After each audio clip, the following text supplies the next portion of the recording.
series tonight against the Braves. It's going to be JP Sears going for the Friars and Bryce Elder on the hill for Atlanta. First pitch tonight is at 4:15. In college sports news, Michigan announced that athletic director Ward Manuel will step down at the end of the calendar year. They have not announced any news about any replacement.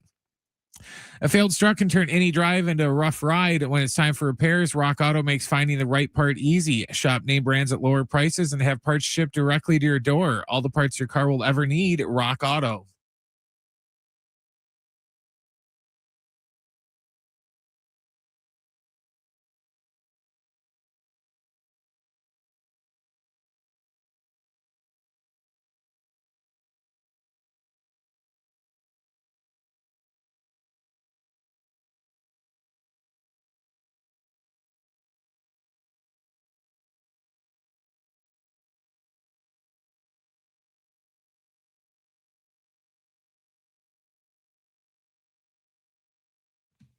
All right, San Diego and Southern California. What's going on? Hour one. Schaefer and Sleewood. Did you hear that, Alan?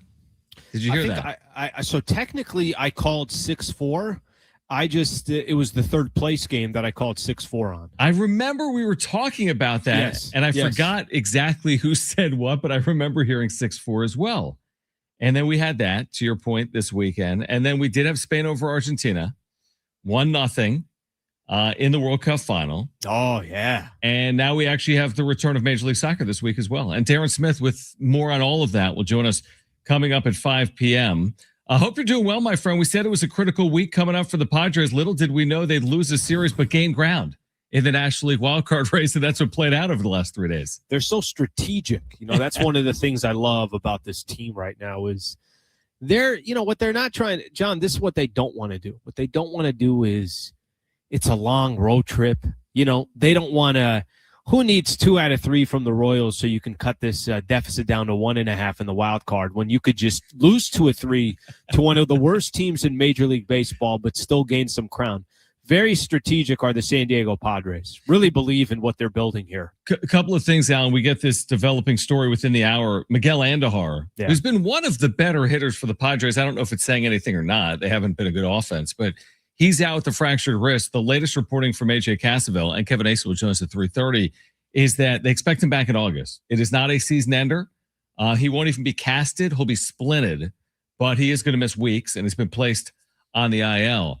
So there is that. We'll get into a report as well at NJ.com about the Yankees' pursuit of Mason Miller. But is this weekend not the nutshell of the Padres where they just lack consistency? You wish you could spread some of the runs out, and they lose some heartbreakers, including on Friday. I mean, Friday was an absolute I don't know what Friday was. Shocker. You called me on the road and were like, what the F just happened? We did a half-hour bonus show before you went on and did 16 more YouTube shows. You and I did a bonus show, yes.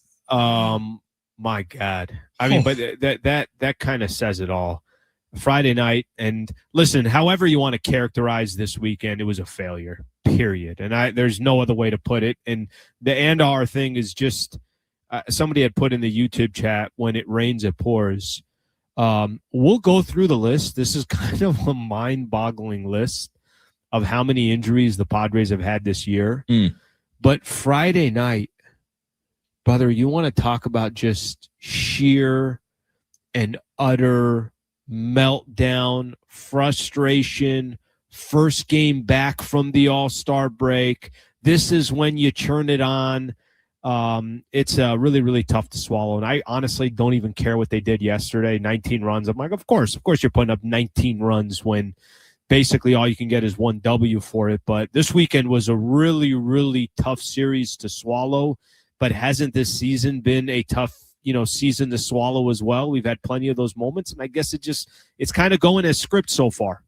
It's crazy because you know how we said this, that we're going to react to everything, and they lose Friday. People are like, sell everything, burn the thing down. They blow a 3-run 10th inning lead in heartbreaking fashion. They almost sold it. San Diego Zoo almost got sold as part of the deal. Right? They almost packaged that. And then they lose again, and like reality's almost setting in, like they're not it. And then they win one game.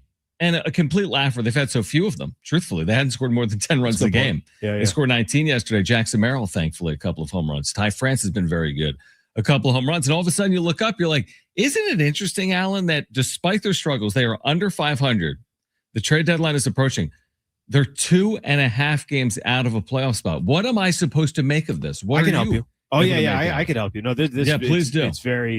It's very clarifying. The problem is, you know this because we all watch sports, and this is actually, am I giving more of like a life metaphor than I am a sports metaphor? Brother, at the end of the day, you just kind of worry about yourself. And if I'm just watching the San Diego Padres, you and I know what we're watching. We know what it looks like to have a team that you're like, hey, that can be a dangerous squad in the postseason. And if we want to just compare, how many has Miami lost in a row? I think they lost maybe 5-6 in a row, something along those lines, right?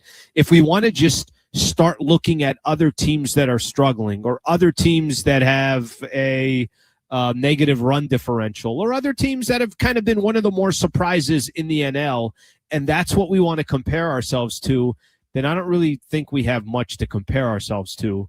There's a reality to the Padres. The reality is where they are in the standings. The reality is what their record is. The reality is what their run differential is, which got helped a lot by yesterday's win. The reality is they don't look like a legitimate playoff team. That's the reality. Now, that doesn't mean they're not 2.5 games back. It doesn't mean that, we could kind of find some angles and say, hey, but if you look at this and if you pay attention to that, you and I can find angles for the Padres and say that maybe there's a little promise here. And I'm not trying to take any promise away from anybody, but they just lost 2 or 3 to one of the worst teams in all of baseball at a time where they're so desperate to take 2 or 3, and they weren't able to do that. So they're 11th in the National League in run differential, even with yesterday. The 2.5 thing is eliminate the word little. It's misleading, in my opinion, and let me explain as to why. Very misleading. It's because it's like me stepping on the scale, but not fully stepping on. Yeah, putting only 1.5 feet of weight on the scale. 154. I hit my target. Yeah, you want to put both feet on or no? The reason it's misleading is here are the teams you have to pass between now and the final day of the regular season. Mm-hmm. I would call it a sprint. I mean, it's 63 games, which is a lot, but in baseball terms, it's well under half the season. You have to pass all of these teams, Alan, not some of them. St. Louis, Miami, Pittsburgh, Arizona, and Washington. All of them. Give me a couple more. Passed. I want a couple more. So you have to. So think about that. Like, what does that look like? They closed 43-19 in 2024. That's obviously not happening this time around. So what does it look like to close strong and outplay 5 teams over that stretch? Like, is it? I don't even know. Is it 38 and 20? Whatever the math supports. 38 and 25. You know what I mean? Like, they're going to have to play very well. And there's no evidence to support that. And that's why Randy Miller at NJ.com, and we'll talk about this coming up, and others are writing about Mason Miller's future and Mike King's future and others with the trade deadline roughly 10 or 12 days away. Yeah, listen, I just I go back to it, and I'm such an idiot because Friday, there was a moment there, and we've had this plenty, and Padre fans know exactly what I'm talking about. There was a couple of moments down Friday where looks like they're dead in the water. Yep. Ty France hits the solo shot. Ty France comes up again, and another, huge moment. Tie 3-piece, and they go in extra innings. I'm like, this is a wrap, right? They go up 6-3. The game's over. All the momentum is done. I won't even tell you what I did at that moment because you and I even chatted about it and how I found out that actually did not go the way I thought it went. But I think there's a maybe just kind of a realization. And I think if you're AJ Preller and you're looking at, I want as much as anybody else to see the Padres just get into the postseason and take a Hail Mary shot. Like, I think we are all under that same. If you're a San Diegan, even if you have like this small glimmer of hope, you're like, F it.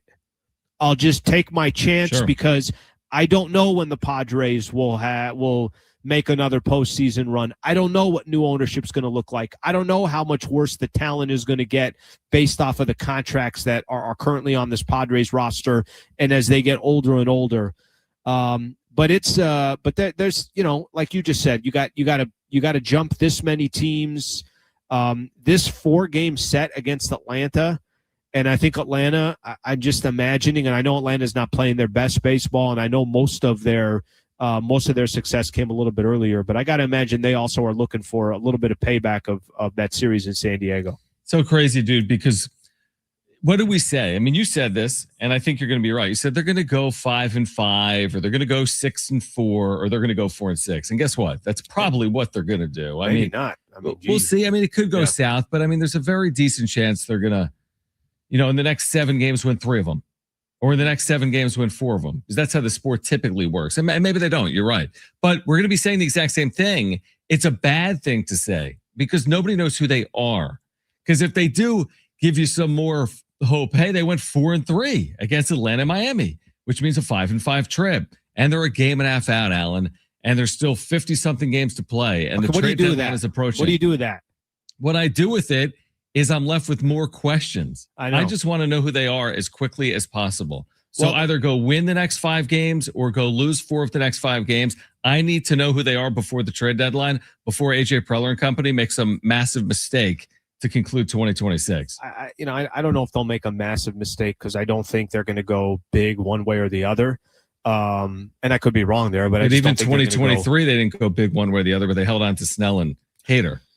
I understood why. And I hate that, and I'm not telling you that they weren't wrong in that. When the dust settled, they were wrong, but I understood why they did it. I do think this year is completely different than 2023. I think the pressure in 2023 was a lot different. I think Juan Soto on the roster was a lot different. I mean, they basically tried to put together a super team and they couldn't make the postseason. But I don't want to. No, I am going to make an excuse for the Padres, and this is not why they are where they are, but this is part of the story with the San Diego Padres, and sometimes this just happens when things just aren't going your way. Andujar, we talked about a little bit earlier with the injury, right? You want me to list every player that's missed some time so far? And most people aren't even going to care about this, but sure. I do think it tells some of the story here. Yeah. Joe Musgrove, Nick Pivetta, Griffin Canning, Matt Waldron, Herman Marquez, Brian Hoeing, Johnny Brito, Jeremiah Estrada, Jason Adam, David Morgan, Randy Vasquez, Yuki Matsui, Ramon Laureano, Sung Mung Sung, Will Wagner, Luis Camposano, Freddie Fermin, Samad Taylor, now Andujar to that list. Jake Cronenworth. Jake Cronenworth, that's right. I forgot to mention him. Obviously, he was out for a lot of time. Yep. Just how about the pitching rotation, just in general, in regards to the arms that have been missing? Sometimes they say, it's just not, things are just not going your way. There's nothing really that I can look at this season and say this has gone in favor of the San Diego Padres. I don't think it has. By the way, this is be careful season on social media. Like when you see the fake Jeff Passan accounts reporting that the Yankees are acquiring closer Mason Miller, you got a double, triple, quadruple, 5-time check this time of year when it comes to social media. I usually just run with those. I'm just, you know what? Let me run with this. With them. This is Gilbert Passan, and he's got 871 followers, and he's got a San Diego Padres header. Okay. And according to him, Mason Miller will be going to the New York Yankees. Interesting. Look, what I would do is I'd rather do a half hour on that and say it's official. Yes. And then come back after a half hour and, be like, say, you know what? His bad, not our bad. All right, Randy Miller at NJ.com is reporting that the Yankees are aggressively pursuing Mason Miller. We've got the latest for you on the other side, plus Kevin Acee, our Padres Insider at 3:30 on Schaefer and Sliwa, San Diego Sports 760. We're live on the iHeartRadio app.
Alan, what do you want to read for us? Even though you don't have the liner, so I'll read them. San Diego Sports 760 has 9 chances to win $1,000 every weekday. It's the Bonus Bucks giveaway every hour, 9 to 5. Listen for the keyword entered at sportssd.com. Next chance to win $1,000 coming up at 4 p.m. on San Diego Sports 760. How about that, man? That's what friends are for. Teammates. No. That's nothing like teammates right there. What, calling you out and then doing it? Yeah. Yeah. That's like my style. That's the opposite of teammates. What was the moment seriously, take me back for a moment. That NBA Finals moment with LeBron. Mm-hmm. And what happened? Was it J.R. Smith like completely screwed up at the end of a NBA Finals game? And LeBron was like, what are you doing? Yeah, J.R. Smith, with the game tied, decided to grab the offensive rebound in an NBA Finals game where LeBron, I think, had like a 50-point triple-double against Kevin Durant, Steph Curry, Draymond Green, Andre Iguodala, Klay Thompson, go down the list, decided I'm going to dribble out the clock so we could go to OT. Right. Yeah, remember that? I don't know what that has to do with me doing this liner, but I just remember LeBron like staring at J.R. Smith like he was going to murder him. So maybe he wasn't a good teammate in real time there. I don't know. Probably not. Probably not. By the way, you know what's crazy? What? We went another, 48-plus hours, and LeBron, still no decision. What are you talking about? I really appreciate this man, his humbleness and his just ability to say that, guys, it's not about me. Not only is Adam Silver and the entire NBA and corporate sponsors saying, hey, idiot, make a decision. He's like, yeah, I'll do that whenever I You didn't see where he signed today? I think I did. No, I just saw Matisse Thybulle and you texting me that, is he a bigger signing than having LeBron? Yeah. He's going to be more impactful. Say yes. He's going to be more impactful. Listen to these reports over the weekend, Alan. Randy Miller, NJ.com. He's covered the Yankees for a long time. Okay. Reports the Yankees will, quote unquote, aggressively pursue Mason Miller. Also from this weekend, Bob Nightingale, who we just had on the show last week.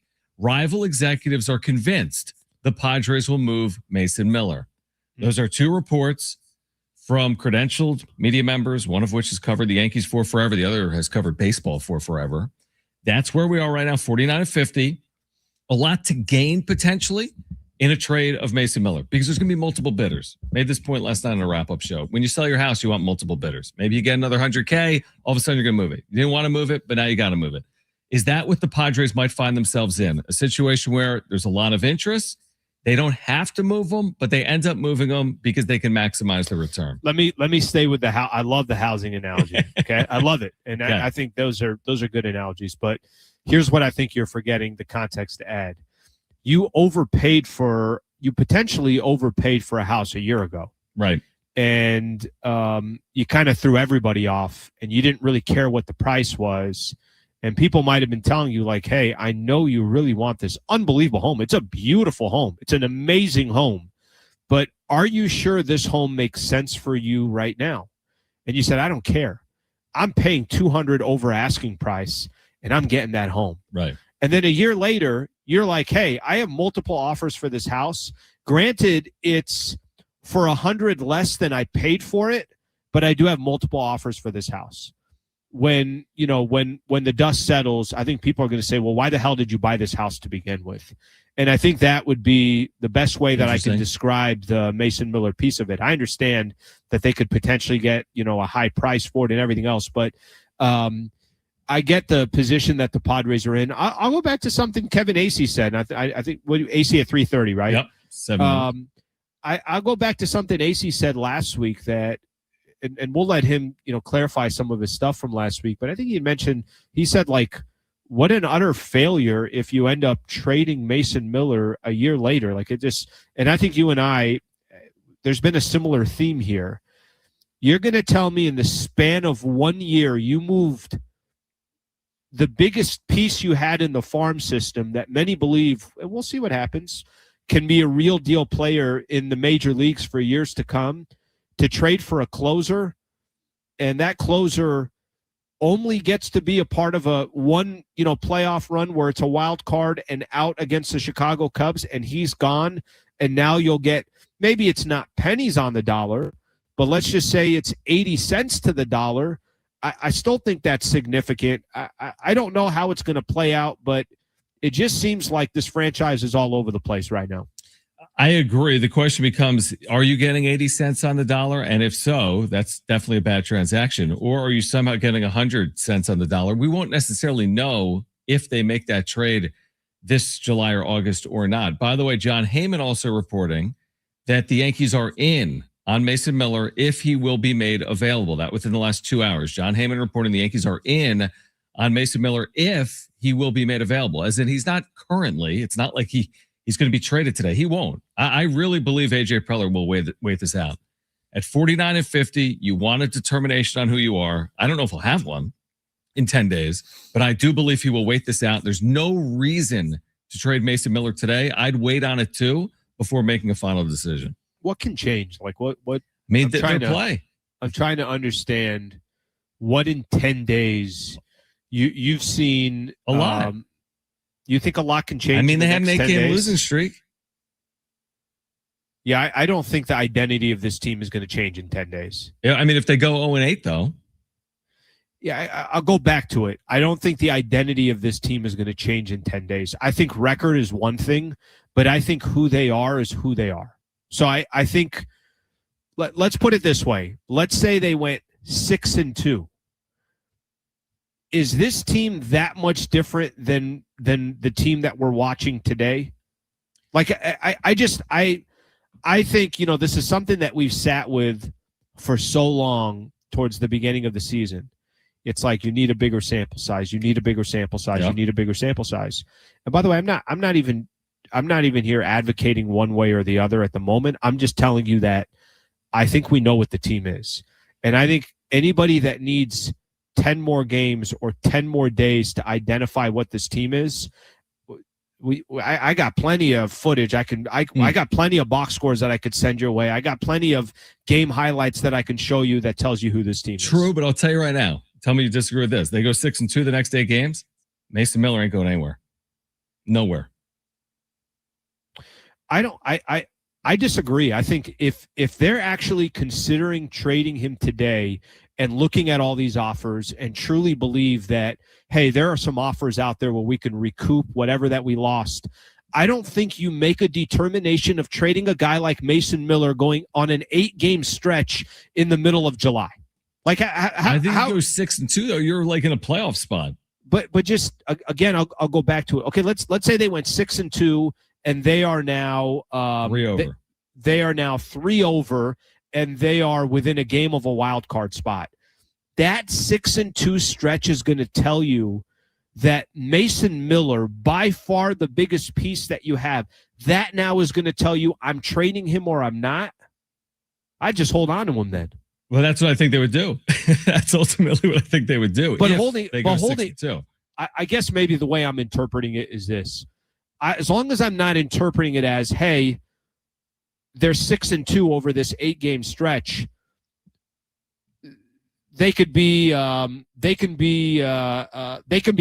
in the postseason, right? Like I think that's the part that I would have. That's a different conversation. But it's you are what your record is time of year. So we'll see if that ultimately is what's going to be the most important factor for Preller or not. We'll talk to Kevin Acee, our Padres insider, on the other side here on Schaefer and Sliwa, San Diego Sports 760, live on the iHeartRadio app.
This report is sponsored by rockauto.com. The Padres are in Atlanta getting set for game 1 of their series against the Braves. It's going to be JP Sears going for the Padres, and Bryce Elder is going to be on the hill for Atlanta. First pitch is at 4:15. In other Padres news, Miguel Andújar has been sent to the IL with a fractured wrist. And Michigan Athletic Director Ward Manuel is going to step down at the end of the calendar year. The university has not announced any ideas for any replacements. A failed truck can turn a drive into a rough ride. When it's time for repairs, Rock Auto makes finding the right part easy. Shop name brands at lower prices and have the parts shipped directly to your door. All the parts your car will ever need, Rock Auto.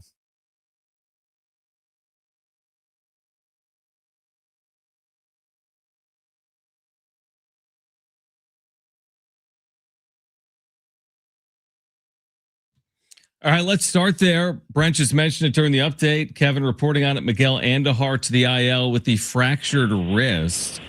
Kevin, appreciate you hopping on as always. What's the timetable in terms of the length of IL stint potentially for Miguel Andújar, and how do the Padres overcome it?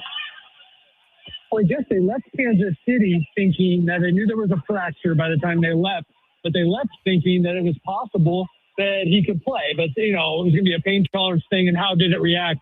And he came back, he came to the ballpark today with it swollen. So, the whole thing is that, gosh, he could be back by August.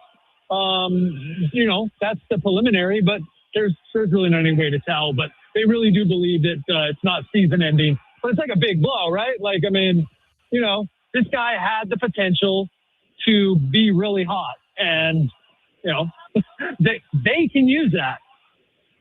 Kevin, I know I've asked you this, probably this was maybe 2-3 weeks ago or so.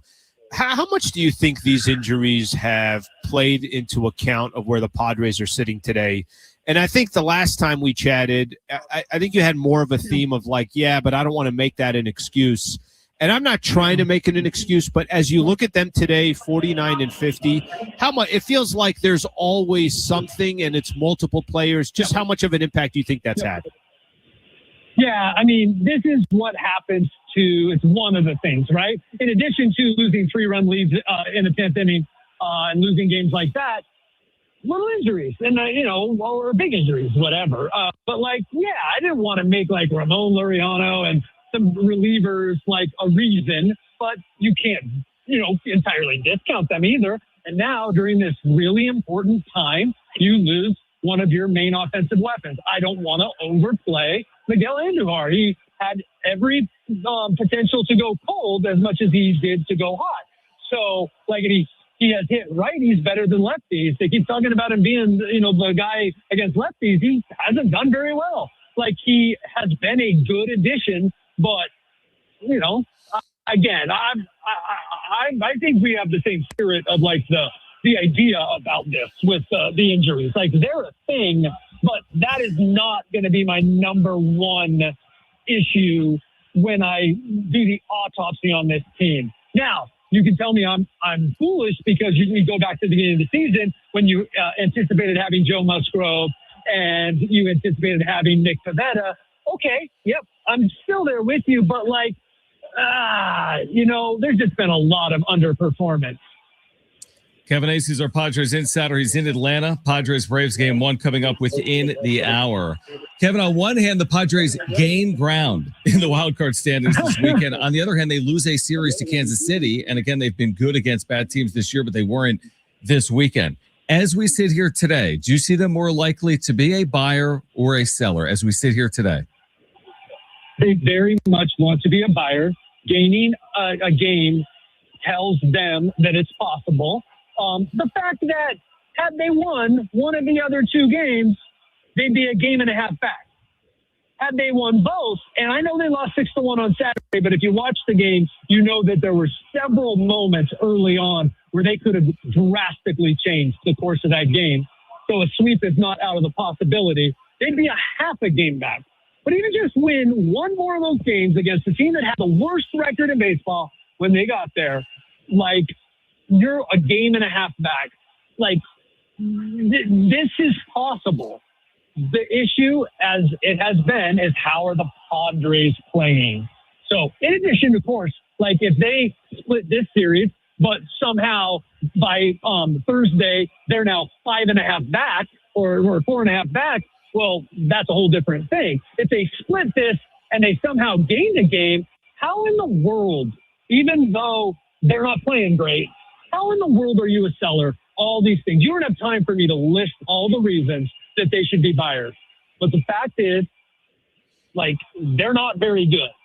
And they, as much as there is a desire, and there was a thought, by the way, for 3 months that they would be buyers, as much as that is there, they are perfectly willing to be sellers, and they very well could be if the rest of this trip goes, say, like the series in Kansas City. Kevin, what was can you take us through Friday night? Like, what was Friday night like in the clubhouse? And just that was one of the most gut-wrenching losses that I think we've seen. And we said that a few times this year. But just, coming out of the All-Star break, how critical this series was against, just the fact that we're having a conversation, they lost 2-3 against Kansas City. But what was Friday night like specifically after the game? I don't want to read too much in or have people read too much in this, but it's a thing. Like, losses in baseball, right? Like, the best team is going to lose a lot, right? It's like, okay, that was as devastated and as quiet as that clubhouse has been. That was, given the moment, given the way that it went down, that was brutal, and they knew it. And they didn't respond the next day. It took them 2 days to respond. So yeah, that was really something. Now, I'm gonna contradict myself by saying, was it all that surprising when you knew that once the starter goes, and I forget what he did, 3-4 innings, 3 2/3, and you had to go to Morahone for 2, and he's done, and then you're like, okay, well, we got to get to the 10th, and the top of the order is coming up. So Mason Miller goes in. Okay, that means someone else is going to have to hold this down in the 10th. Were you really all that surprised? Yeah, you were, because they scored 3 runs, and you're like, okay, he can do this. And Kyle Hart didn't pitch terribly, but that is such a different game if Jason Adam and Jeremiah Estrada are there. And that's just that's the residual effect of these injuries. And I will give you that, but you just got to win that game, man. Of course. With the benefit of hindsight, Kevin, was that managed properly? As in, are you saving Mason Miller for, it's going to be too late if you keep saving him. I think he threw 16 pitches in the inning. You build a 3-run lead. Again, it's easy for me to say this in hindsight, but if you're going to use him for 2 innings at any point, wouldn't this trip kind of be that opportunity?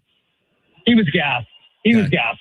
All right. That's the thing I always ask people to understand, that, it was 16 pitches. Bases loaded. Yep. Those last 9 or 10 or 12 or whatever were everything. Might as well have been 25 pitches. Sure. Just those last 10 or whatever. So, that's a great question, both of them.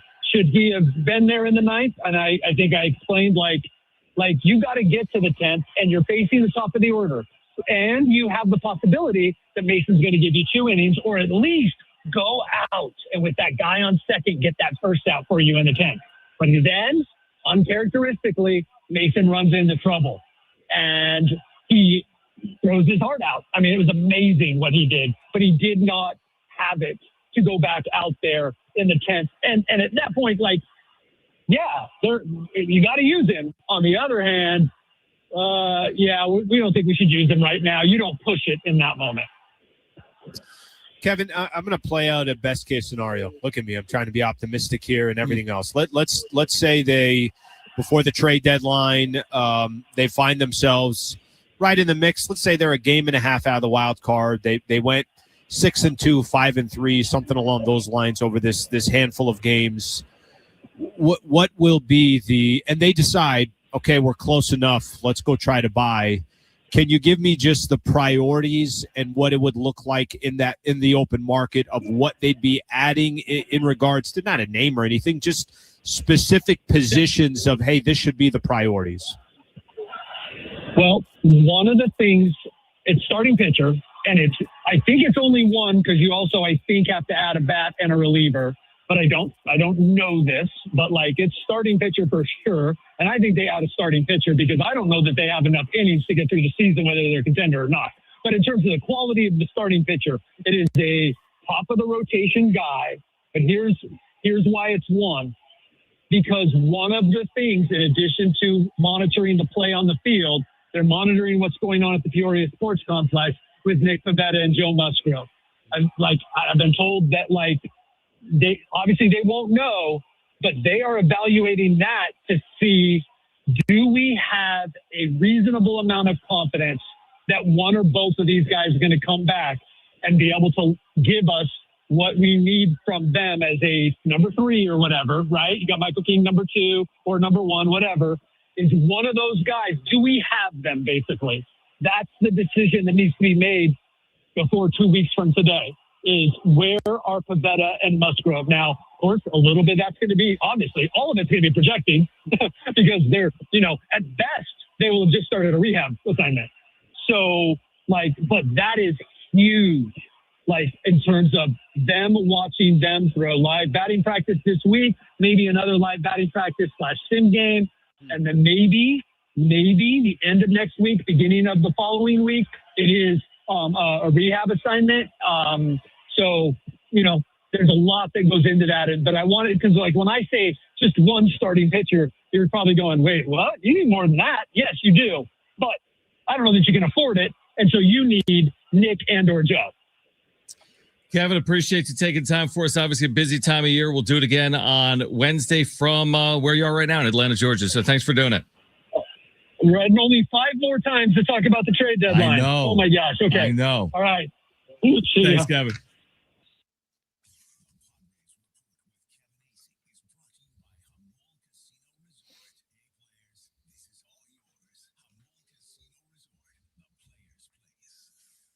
I think it's more than 5 times, by the way. We'll have them on between now and the trade deadline. Probably more than 5, and then I could only imagine it's probably 88 different shows for you over the course of these next 10 days. A lot of trade deadline talk. Yeah. On the other side, something that brings potentially the Dodgers back to the pack that isn't related to the CBA that's expiring. Interested. All right? You want to hear what it is? We'll share it with you on the other side here on Schaefer and Sliwa, San Diego Sports 760, live on the iHeartRadio app.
Our iHeartRadio Music Festival. I was going to say, who blinks first? Is back.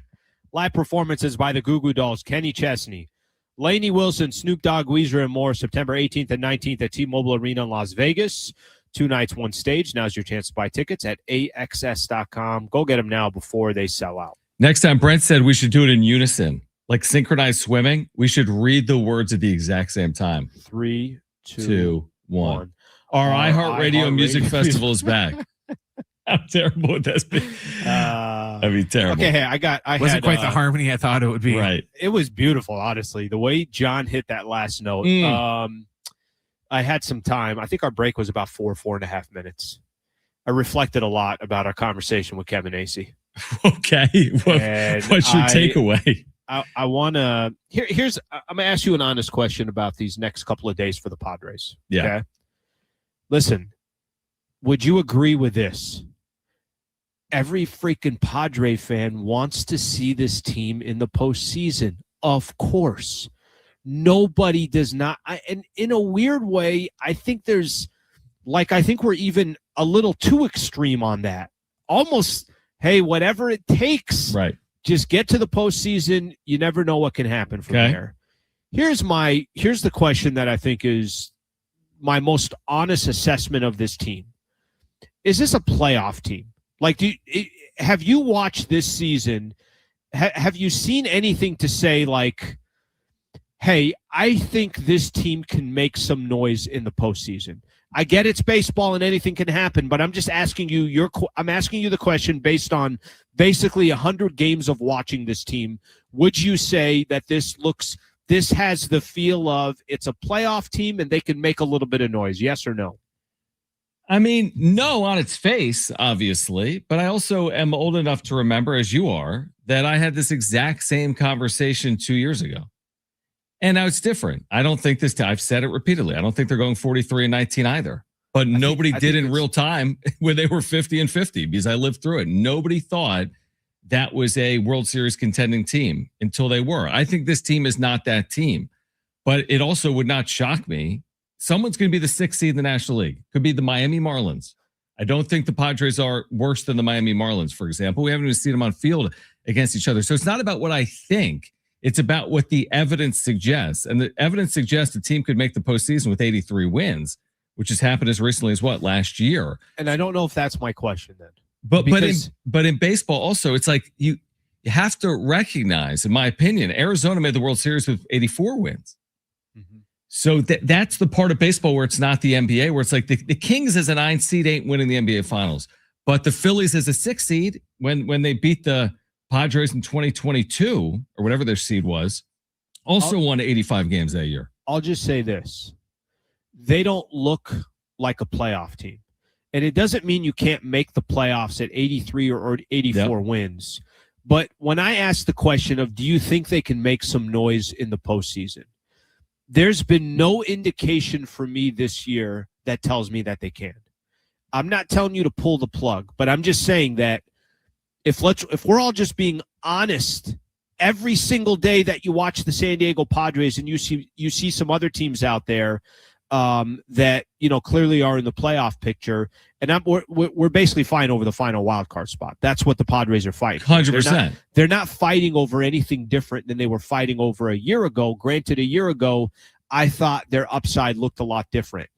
The biggest problem is like we're all grasping straws here. I am too. I'm saying, well, what if Nick Pivetta can get his way back in August? It is a different team. Sure. Well, what if Jeremiah Estrada and Jason Adam and Andujar works his way back? And if you add a starting pitcher and then you get those guys back, I think we are all kind of grasping at straws. But I also want to be very frank. 99 games into this season, I haven't got any indication that this is a team that can be dangerous in the playoffs. Has it happened before? Of course it has. You want to give me the example of last year? 2 years ago. 2 years ago. I don't know if that's the proper comp. I know the records were similar, but the upside of one team or of another looks different. That also had a manager that I would feel a lot more confident in than in this manager, because this manager has never managed before. It's a tough one, brother. Like it is. Like I'm trying to. I want to have hope for this team, but I'm now taking away my analysis, and I'm just looking for blind faith. Yeah, no, I mean, I agree. If I was in charge, I wouldn't be betting on this team either today. But if I was in charge, I also wouldn't be betting today. I'm going to wait it off. And I understand the sentiment that does it matter the next 10 games. I tend to believe that it does. If they are who we think they are, and they're just one game over or one game under or 500, you have no additional evidence either way. And I'd be tempted to sell off, like most Padres fans feel. If something discernibly changes, it does happen in baseball all the time. Look at the last 10 games for these 30 teams. Some are 7-3, some are 3-7. So if they go 7-3, I think opinions will change from the front office. If they go 3-7, opinions set in further about what they're going to do. But that's how I see it. But that worries me in itself. Like an 8-10 game stretch, because like you said, it's baseball, right? Yeah, what was it? The Cubbies a little bit earlier this year had a couple 10-game winning streaks and a 10-game losing streak, and the best teams in baseball can go 2-8 over a stretch. Does that mean they're not capable of still winning a World Series? That if you got to this point of the season and you're now relying on this next handful of games to dictate whether Mason Miller should be a Padre, whether you're keeping Michael King or not, whether Adrian Morejon should be a part, it will finish the season off with you. I feel like that tells me that there's less stability or less I don't know if understanding is the right way to put it, but less clear. There should be more clarity by now than, hey, let's see what happens between now and the deadline. True, although I bet Red Sox fans 2 weeks ago would have told you this team ain't it. We're selling everyone. Sonny Gray or Aroldis Chapman, well, they've won 13 straight. Mm-hmm. They were 11 under 500, and now they've got a near identical record to the San Diego Padres. And I'll tell you something the Red Sox aren't doing, would be my guess, would be selling on a team that's now won 13 consecutive games. I don't think that's who the Padres are either, but I do recognize that to me, it's very record and standing dependent. Do I think the Padres are winning the World Series? No one does. But that's not the argument that we're having today in the middle of July. But I think you can get fooled by that record in the standings. I guess that's my point. My point at the end of the day is I think the record and the standings don't tell the full story, because there's going to be some teams out there where their record isn't as their record doesn't indicate actually how dangerous they can be. I think the Padres case, I think if you're walking from, like, how can anybody sit here on a Monday and say, hey, they gained ground over the weekend? If you didn't watch any baseball this weekend and I told you, and I didn't even tell you who the hell they played, and I said, hey, John, great news. You're like, what? I said, the Padres were 3.5 back. They're now 2.5 back. You're like, awesome. Who'd they sweep or who'd they take 2 or 3 from? And I said, no, they actually lost 2 or 3 against the Kansas City Royals. You wouldn't feel the same way. That there's context to a standings and a record. It all matters. It all matters, including the series against Atlanta. Go win 3 out of 4, people will feel a certain way. Go lose 3. I mean, it sounds stupid, but I'm just telling you what's going to happen. They lose 3 out of 4 to Atlanta, people are going to say they're sellers. They win 3 out of 4 against Atlanta, people are going to tell you they're buyers, because that's what people do in sports. I don't know if they're going to be right or not, but I do think that's what people are going to be saying. John, I'm going to, because I don't want to misinterpret or kind of mislead some of the stuff I'm saying. The fans, I know fans are going to be all over the place. Yep. We are fans. We're all over the place. But I go back to the point that I'm trying to make is my issue is your front office making a decision because of what happens over this short sample size here should be the difference of why some of these, franchise altering moves are made over these next 10 days is because of what happens over such a small sample size. That's my point. Well, I definitely get the point, but I think all of it matters, in my opinion. I think you add it all up, the 107, and say, where do you stand? And I think based on that, or 109, I think based on that, they'll make their determination. Maybe the decision's been made. Maybe not. We'll find out in the days ahead. All right, we'll get to the wrap on the other side. We're going to talk about the NBA with Eric Pincus at 4:30. We're still waiting on LeBron's decision. Darren Smith, brother. Take your time. Take your time, LeBron and Eric Pincus. Jump into decisions. And Darren Smith will join us to talk more about the Padres and the World Cup and STFC returning to action. He'll join us coming up at 5 p.m. here on Schaefer and Sliwa, San Diego Sports 760. We're live on the iHeartRadio app.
The sport is sponsored by rockauto.com. The Padres are in Atlanta, getting set to start their series with the Braves. It's going to be JP Sears going for the Friars and Bryce Elder going for Atlanta. First pitch is in about 15 minutes from now at 4:15. In other Padres news, they have moved Miguel Andújar to the IL with a fractured wrist. Michigan's athletic director Ward Manuel, is going to step down at the end of the calendar year. The university announced today they did not announce any plans or ideas for who his replacement will be. A failed truck can turn any drive into a rough ride. When it's time for repairs, Rock Auto makes finding the right part easy. Shop name brands at lower prices and have parts shipped directly to your door. All the parts your car will ever need, Rock Auto.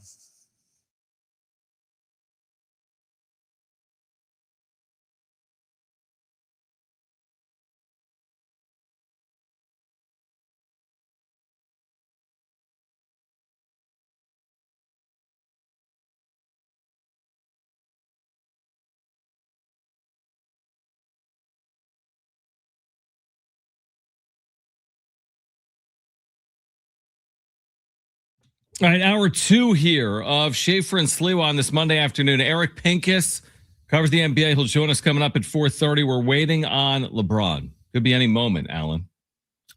Like right now. Or Probably later. not. Yeah, probably not. Probably not. Yeah. Maybe when Eric joins us, we'll get that announcement. Eric will join us at 4:30. Probably Darren not Smith. either there. Darren Smith will join us coming up at 5 p.m. More on the World Cup. It's over, man. It's hard to say goodbye. It's hard to say goodbye. Did you watch Saturday's game? Yeah, I watched some of Saturday, some of Sunday. Okay. I watched the whole first half of Saturday's game. 4-0, right? Yeah. I'm like, yeah, that's over. a wrap. Yeah. We're good. Yep. And then I get a text from who other than your boy, Mike Usher. Oh, is that right? Usher's like, did you watch the game? I was like, yeah, it was a blowout. And I look at ESPN, it was 6-4. So I had to go back and catch some of the highlights. I know I'm talking about the third place game. The actual World Cup, it's funny. I don't know how you are with sports, but do you care if there's a game, if you're watching do you like 2-1 baseball games or 13-10 NFL games? Or does that bother you to see a game that's so defensively focused? I don't mind it in most sports, but I don't understand soccer nuance like I do with baseball or football growing up with it. Okay. So I would tend to think that I enjoy soccer with scoring more. Like when I watched England-Mexico, I enjoyed the fact that there was scoring. Yeah. I don't know if it would have the same feel to me if it was scoreless to like PKs, for example. Maybe it would have. But that's a little bit how I felt after Sunday. I thought it was a good enough match. I think I would have preferred more scoring was my initial thoughts coming out of the match. Yeah, I go back to last World Cup 2022 when it's Mbappe, Messi, France, and Argentina, 3-3, and they go to penalty kicks. We may never get another World Cup like that again. And I could tell if people were watching the World Cup yesterday and saying, hey, this is boring, this isn't as good. Argentina is basically just trying to get to extra time. There's strategically, Argentina just wasn't nearly as good as Spain, and their strategy was muddy the water. And it reminds me of old school NBA games where it's Spurs and the Pistons. Yeah, that ain't going to go well, but ultimately the team that's more talented is going to win. Spain ends up winning the game. I still found it entertaining. I still thought the World Cup run was awesome. I think it was the most excited I've ever been around soccer in general, but specifically the World Cup. All right, that's going to be a good segue because that's what we're going to hit on right now here with the wrap. It's time for the wrap. Presented by Sombrero Mexican Food. Check out their website at sombreromex.com. Was the World Cup an overall success?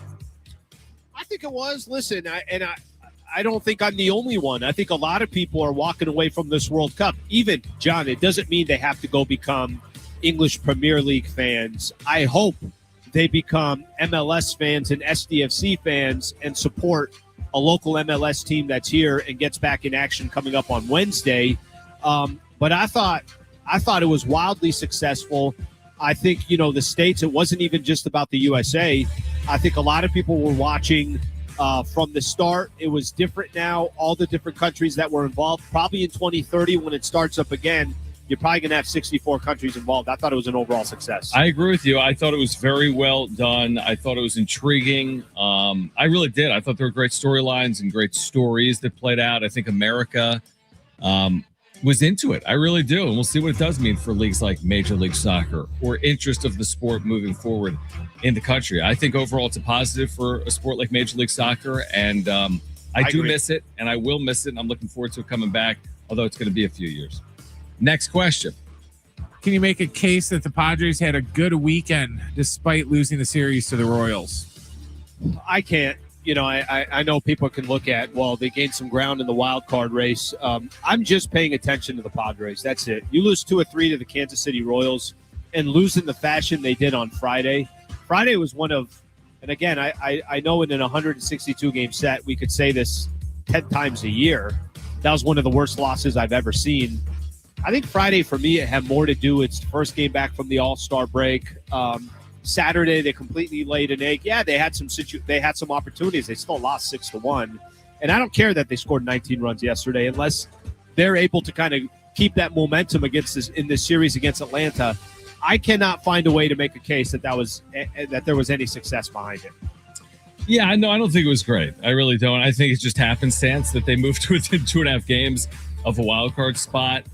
No, I'd much prefer they won 2 games 1-0 and lost the game 19-2 to have played out over the 3 games in Kansas City. They need to play better beginning this series against Atlanta. Next question. Will Lou Dort leaving hurt the Thunder? Oh, that's your squad. I mean, that is my team.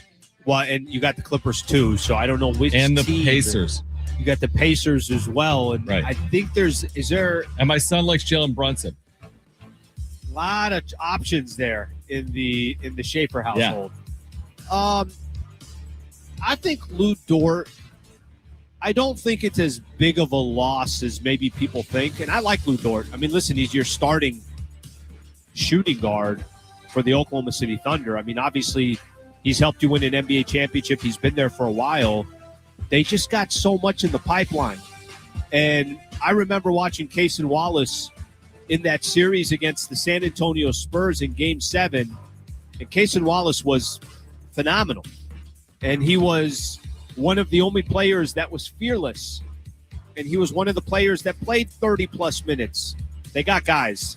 And if it's not Lou Dort, there's going to be another guy. Don't forget Jalen Williams comes back next year and probably healthy. They got a lot of options. So that's all I could say.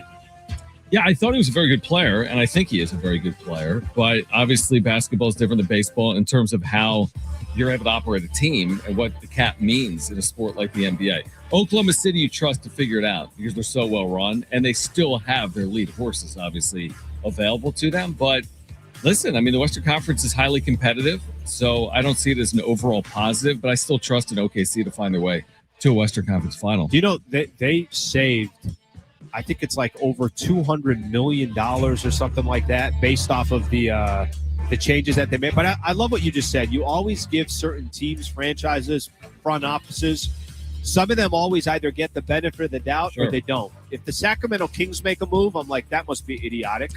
If the Colorado Rockies make a move, you're like, yeah, that's stupid. But if some of these other franchises do, you're like, all right, there must be a method to the madness. No doubt. Next question. Will the loss affect Messi's resume? I don't think so at all. I thought this last World Cup can only, add to his greatness. I don't think losing it's so funny because Argentina, if I asked you this, John, if I said, who do you think was the second best country in the World Cup? Like if you just kind of did it all over again, I don't think it's Argentina. I think Argentina were very fortunate. They had some games go their way. Schedule, I thought, benefited them as well. So I thought they got further than they probably should have based off watching them against Spain. And they can play Spain 10 times, and I don't think they're beating Spain in any of those times. I don't think Messi did anything wrong. I don't think Argentina was favored to win things. So, no, I don't think it hurts his legacy. Yeah, I agree. I mean, just to get there, to your point, like you're down 2-0 to Egypt. You could have lost to Cape Verde. I mean, there were all kinds of, or whatever their name is, Cape Verde. I already forgot. It's been a couple of weeks since they've been in the tournament. I think getting there was impressive.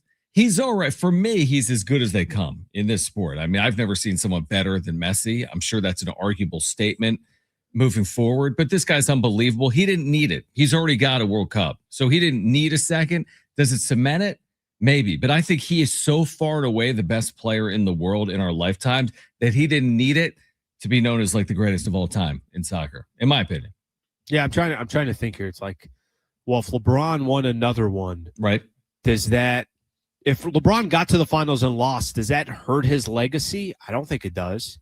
I think it only amplifies it if he gets there. I'm just trying to think of like other superstars that are towards the end of their career. At this stage, I don't think Messi needed. No, I don't think he agree. had anything left to prove. It would have been. I mean, listen, you're thinking to yourself late, like, are they going to find that magic that they've had basically throughout this tournament? Will they put one through in the final 10 minutes against all odds? But they almost did. They almost did, but not to be in the end against Spain. All right, we touched on LeBron. What is the latest with his future? No one really knows, but Eric Pincus will join us coming up at 4:30. We'll get into LeBron's future this NBA offseason. Plus, Darren Smith on the state of the Padres with the deadline approaching and his thoughts on the World Cup and what this all means for Major League Soccer as well. Darren will join us coming up at 5 p.m. We're here until 6. This is Schaefer and Sliwa, San Diego Sports 760. We're live on the iHeartRadio app.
All right, SDFC returns on Wednesday when they go on the road to take on Colorado Rapids. Our pre-match coverage with Adrian and Darren begins at 6 p.m. right here on your home for SDFC, San Diego Sports 760. Darren Smith will be joining us at 5 o'clock. I'm ready for some MLS action. By the way, the boys got some work to do. SDFC, John, we talked about it a lot before the World Cup break. They got some work to do. Do they? I haven't seen them in like years. I have no idea where we left off in that story. Do you remember was this their last game? Was that the Cincinnati game where they're up like 2-1 and it was the final kick of the game and Cincinnati tied? Maybe. Do you know what I'm talking about? Yeah, I do. It's been so long though. I don't recall the last time they played. I think it's been 6 weeks. I think they played Cape Verde, Egypt, and Spain as well. I think they were in one of the groups. Dude, honestly, it feels like it's been way too long. They do return this week, and again, Darren Smith with more coming up at 5 p.m. All right, you have some tweets related to LeBron James. Eric Pincus, by the way, from Bleacher Report, will join us coming up at 4:30. What do you have here related to LeBron? We're being trolled. Yeah, I think we're being trolled. Yeah. How so? Okay, I'm going to read this here from Kendrick Perkins. Okay. Yeah. Kendrick Perkins says, this is taken from Legion Hoops has put up on Twitter. Kendrick Perkins says he's hearing the Miami Heat are at the top of LeBron's free agency list and that he believes LeBron James just wants Giannis to call him per ESPN. Just has to call, brother. Just has to call. No, we're being trolled. I mean, at this point, like Rich Paul and LeBron, I think Shams is in on it too. I think they're all in on it. I'm now a believer of this conspiracy theory where they're just saying, you know what? What can we say that's so dumb that idiot radio hosts like the Schaefer and Sliwa show will talk about it? Well, voice memos this can't be real. Voice memos would be a good place to start, and we've discussed that for the better part of a week. Yes. And then this would be a good place to go. Hey, maybe Giannis should just call LeBron if he really wants him to go to Miami. Yep. Here is the question that I've been pondering. Does anyone have any clue other than Rich Paul and LeBron James? As in, are there people that actually? How would anyone have a clue one way or another? I will tell you this. By the way, at the Fanatics Fest, let me read off one more. PJ Tucker, if you remember, obviously in the league for a long time, he's predicting that LeBron and AD will join the Warriors. We've heard that kind of rumor for a while. Yeah. I will tell you this. They've done a pretty good job of kind of not giving you Cavs, Philly, Golden State, Miami. I mean, it's kind of been those four teams, and it's not like, hey, you know what? We have heard Miami is 100% out of the mix. The Warriors are no longer in the mix. They've done a pretty good job of obviously keeping it under wrap. But I've had a tough job. I've had a tough time of just being objective about the story. I think I've allowed my own personal emotion of how ludicrous this is that we're still having this conversation about it to get in the way of like, hey, here's where I think LeBron would be a great fit. Hey, this is how this changes the East and the West. I've had a difficult time trying to come up with actual NBA basketball thoughts on that. The only evidence that I thought we had was Pat Riley. It almost felt like he spoke out of turn for a brief moment where he said that like we landed one of the planes, not the other. He kind of walked we got another back. Plane to land. I think and then he walked it back when he said something along the lines of, well, we've spoken with the camp, but we're in a waiting game like everyone else is. Yeah. So maybe he like got out over his skis with what he said publicly about we have another plane to land, or maybe he walked it back when he spoke further with the media. That's the only real piece of evidence to me that's come from an actual team as it relates to LeBron James, as opposed to media members or former players. Yeah, for me, I kind of always I look at this. I'm trying to. LeBron is such a big name, and he's been a big name for so long. This is it for him, and we kind of know that he'll dominate the storylines for this offseason. He's dominated. I thought there was a good part of last year's that he dominated. I think the trade deadline, this past trade deadline, he dominated. But I do think there is a fatigue of LeBron and LeBron in the news. And I think, if I'm being honest, I think there were a lot of Laker fans that had a very similar thing. It's like, all right, man, we get it. We understand. You're one of the greatest to ever play the game. We get it. You got some power. We get it.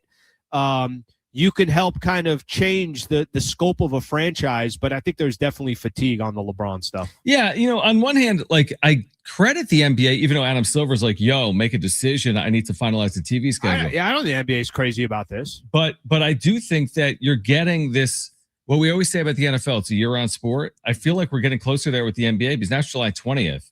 And you're well removed from the NBA Finals, but you had the start of free agency, you had the draft, and now you have the LeBron saga.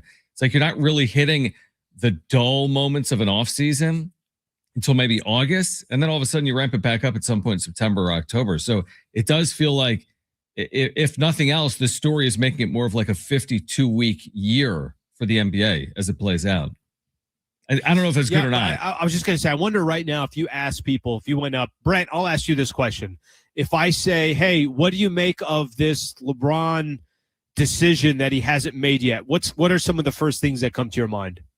He's stalling because he likes the attention, and he's just going to stall it out for as long as he can. Wouldn't most people kind of say the same thing? Sure. Like I don't think this has come down to, hey, I'm really just trying to make the right decision. It has now got to a point where it's just, yeah, I know everybody wants me to do it, and maybe because of that, I will just allow more people to wait. Yeah, I agree. Go ahead, Brent. I was gonna say, in some ways too, it also feels like it's an Aaron Rodgers, Brett Favre situation, to where they don't want to go to training camp, but they're not going to come out and say that we don't want to go to training camp. So they're going to delay their decision so they can just show up 2 weeks before the season and go. So maybe LeBron will be in training camp, I would hope. Well, he has to because they need to do the schedule. But I'm just saying, maybe he's just putting it off because in his age, he just doesn't want to start as early. Unbelievable, man. What were you saying?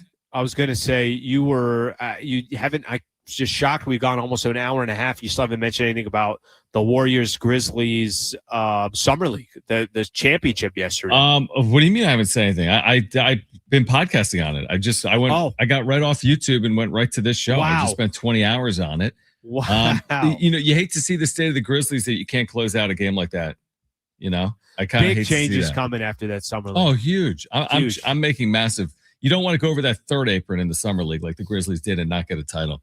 All right, Eric Pincus on LeBron's decision on OKC's trade as they move on from Lou Dort and what that means for the Thunder's future as well. We'll get into the NBA offseason with Eric Pincus from Bleacher Report. Darren Smith on the Padres and the World Cup, and SDFC will join us at 5 p.m. This is Schaefer and Sliwa, San Diego Sports 760, live on the iHeartRadio app.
Remind me to email Mary tonight at 10 p.m.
This report is sponsored by Jamul Casino.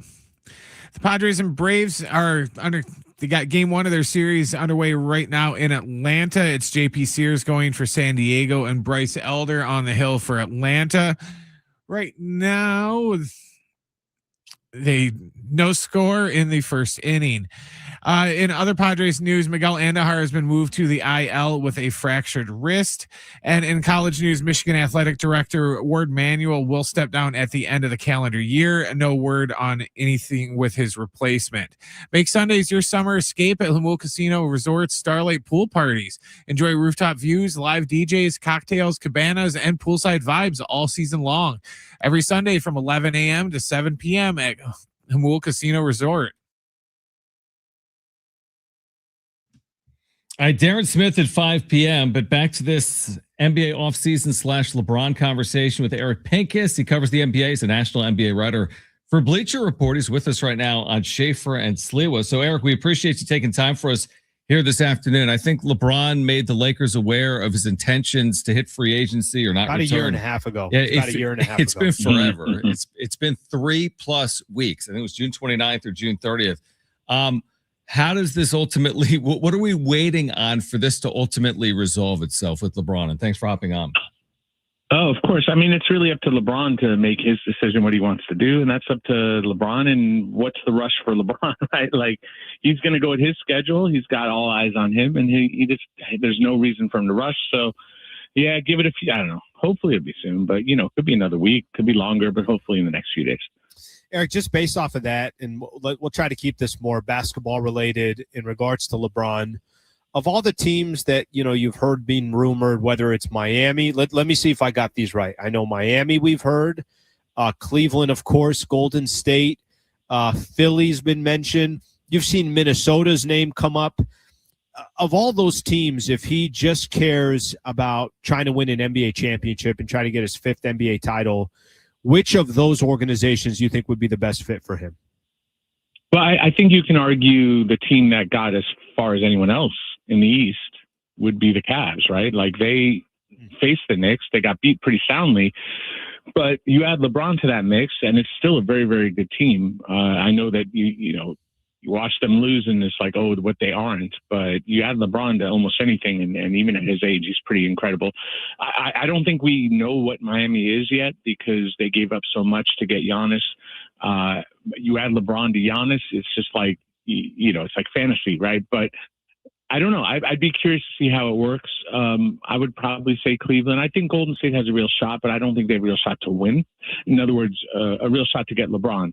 But I don't think that's, I guess if LeBron and Steph are just going bonkers in the playoffs, I guess something pretty miraculous could happen. Eric Pincus from Bleacher Report with us right now. Schaefer and Sliwa, San Diego Sports 760. Since the LeBron news, how would you grade what the Lakers have been able to do this offseason? I mean, I have mixed feelings. overarching, they're putting together a team. There's, reports that they're adding Matisse Thybulle, who's been on my list all summer as far as a guy that they should get as a defender who can shoot a little bit. Like he has off seasons. Sometimes he shoots at a really high clip, and sometimes he can't shoot at all. So hopefully the Lakers, if you're a Lakers fan, will get the well shooting version of that. I like Mamu as another guy I wanted them to get. Who provides some, creativity in the front court, who can make a decision beyond just shoot the ball. He could actually, think the game and makes up for a little bit of what they lose. Obviously, a lot. They lost a lot with LeBron, but he can make a play from the front court, which of course LeBron can make a play from anywhere. As far as like what they gave up to get Kessler, I felt like they paid for certainty to make sure they got the guy they wanted. I have very mixed feelings on that because it really boxes them in. They have very, very minimal flexibility. That's a superlative, but at this point, they have basically no picks left other than like a swap and a couple, 2-3 seconds. So, this has to work. And if they're right, and Walker Kessler with Austin Reeves and Luka Doncic, and then good, solid role players, there's enough to win or at least compete at the highest level, challenge to get further than they did a year ago, which was second round, then, sure. But I would have liked to have seen them use the picks and the cap room or LeBron via sign and trade to get two like high level players. But, the choices were made and it's not wrong. It's just we have to see what comes of it. Eric Pincus taking some time to join us here, covers the NBA for Bleacher Report, Schaefer and Sliwa Show. Eric, just one quick one on the Laker front as well. We've been hearing Jonathan Kuminga's name for a while now, and just how do you think that can you explain to listeners there? It feels like there's a lot of different angles you could take on Jonathan Kuminga. Since his name has been rumored, they did add Zaire Williams. They added Matisse Thybulle. Is there still a window for the Lakers to try to add him? And if it's not in LA, what do you think? Where do you think Jonathan Kuminga ends up? Well, the challenge for Kuminga is that there's not a lot of money, or at least teams willing to give him like real money on a multi-year deal. And so if the Lakers were to do a sign and trade, you have to give enough to Atlanta, if you're the Lakers, to get a deal done. And that could be whatever the Lakers have left, which, as I said, is like a swap and maybe 3 seconds. And I don't know if that's enough, but let's just assume for a second it is. Let's say that Atlanta's like, yes, we'll take that. We'll do a sign and trade. The issue for Kuminga is he has to like the number because it's a 3-year deal and it can't have any options. It could be non-guaranteed, but that doesn't help Kuminga. That helps the Lakers. So let's say the number's $15 million. Does he want to lock in $15 million? Have a small raise, but basically like $45 to $50 million. When if he thinks he's worth 60, 70, $80 million, and that maybe he should play one more year at a lower number and then try to get a deal done next year instead of locking in that kind of money that he doesn't like. Now the Lakers can come up; they can go up to closer to 20, but it relies on the Hawks taking or some third team players like either Jared Vanderbilt, who has an extra year on the books, $13 million next year. Not when I mean next year, I don't mean this coming season. I mean the season after, or the expiring of Dalton Connect, who's about 4 and a little bit. Jake LaRavia's 6. They just picked up Jaden Hardy. They can swap him in that deal. $6 million. Bronny James, who many expect will end up wherever LeBron ends up. He's about 2.3. Like they can make a trade to get up to enough money. But then the other factor to just consider is Lakers are right now under the luxury tax, right around the luxury tax line. Do they want to stay in a tax where they've been, or are they worried about that sort of thing? How high will they go to pay someone like Jonathan Kuminga? So there's a limit to what they can do, but equally it can happen. It's just a lot of parties have to be very motivated to make this happen. And if any one party doesn't like it, then the whole thing just doesn't happen. Really good insight. Eric, wanted to switch gears to Oklahoma City. Just what's your reaction to their offseason so far, where they've acquired all these picks? They've traded away some pieces like Lou Dort within the last 24 hours, Isaiah Joe in there as well. They've, shed tons of money this offseason, 100 or 200 million total dollars. What do you make of what they've done this offseason? Well, most people, I guess, in the field or media pundits, whatever you want to call them, will talk about second aprons and how it's like a hard cap. But like the reality is of course that contributed. But the Thunder were looking at about $300 million in tax if they just brought the same team back. And that's they weren't even a taxpayer the last couple of years. They won the title without the tax. They got pretty far. Obviously, injuries didn't help, but they didn't get quite as far. But they haven't paid tax, and suddenly to go from 0 to 300 million is egregious, at least to them. And so, getting rid of guys like Isaiah Joe or Aaron Wiggins, these are guys who they really didn't play in that series against the Spurs. So they shed the money without really giving up the core guys. Now they kept Hartenstein, who they opted out and re-signed him. They still have Caruso. They have their main guys, Chet, Jalen Williams, and of course Shai Gilgeous-Alexander. They still have young guys like Case and Wallace, and they brought in some other young guys as well. The draft and whatnot. Jared McCain, AJ Mitchell has made some of these guys, just not as needed. And the reality is yes, they shed money with Dort. He's somebody who's very close to Shai Gilgeous-Alexander.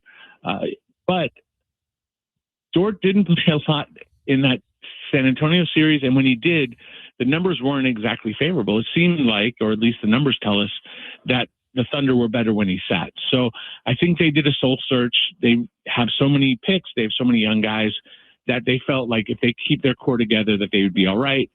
I don't know the answer. You don't know. None of us know the answer because we have to see it play out. I get it. It's not just second aprons. They saved that their tax bill is going to be in the $30-ish million range. They saved like in $270 million, which is, an outrageous amount of money. Eric, I'm throwing one real quick here on the Clippers side of things. Obviously the conversation right now around the Clippers has nothing to do with their roster, has nothing to do with what they're doing for the future, any of that stuff. The focus, really, one of the bigger storylines around the entire NBA is the Clippers, the Toronto Raptors, aspirations, Steve Ballmer, throw Adam Silver into the mix as well. What's going on here? And is there a world? I mean, I saw something, and again, this is just there was a report out there that could this be something that bleeds into training camp? Can you actually have Kawhi Leonard a part of the Clippers in the training camp? Brandon Ingram and Grady Dick part of the Toronto Raptors. Do you think this actually takes this long to be resolved? I would say August. Historically, bad news comes in August, and for Adam Silver, whatever path he takes is bad news. If he punishes Steve Ballmer, they're basically saying that a team broke the rules. They're punishing the richest owner in the sport, and it's not a good look for the NBA. If he gives the Clippers a slap on the wrist, saying they didn't do things when many people believe firmly that they did these things. Now, we don't have none of us have the facts. Even Pablo Torre, who done incredible Pulitzer Prize-winning work, only has a limited amount of facts. He had a lot of facts, and they're all pretty damning. But the Clippers would maintain that if you look at all the facts, that they're not guilty. But ultimately, if there's a slap on the wrist, then the commissioner looks weak, and that the NBA looks like it's making special, it's kowtowing to money. And so, the largest pot is able to cheat. So there is no good solution. So, August is when I expect this. It depends when you ask me. I'll say a slap on the wrist. I'll say they're coming down hard. The reality is they may void Kawhi Leonard's contract if guilty.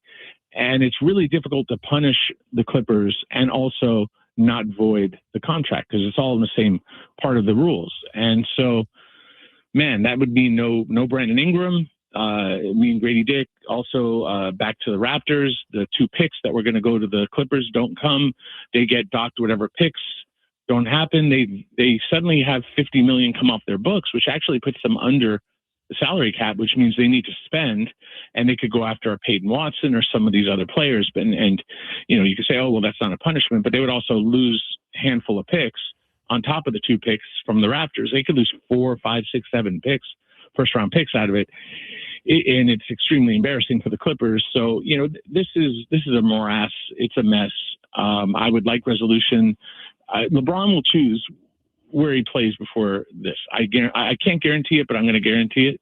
And I just hope by August we get this resolved so we could just know whatever the answer is. And I really think this is holding up a lot of things because if the Clippers may have cap room, guys like Jalen Duren, Peyton Watson, Benedict Mathurin is a Clippers restricted free agent.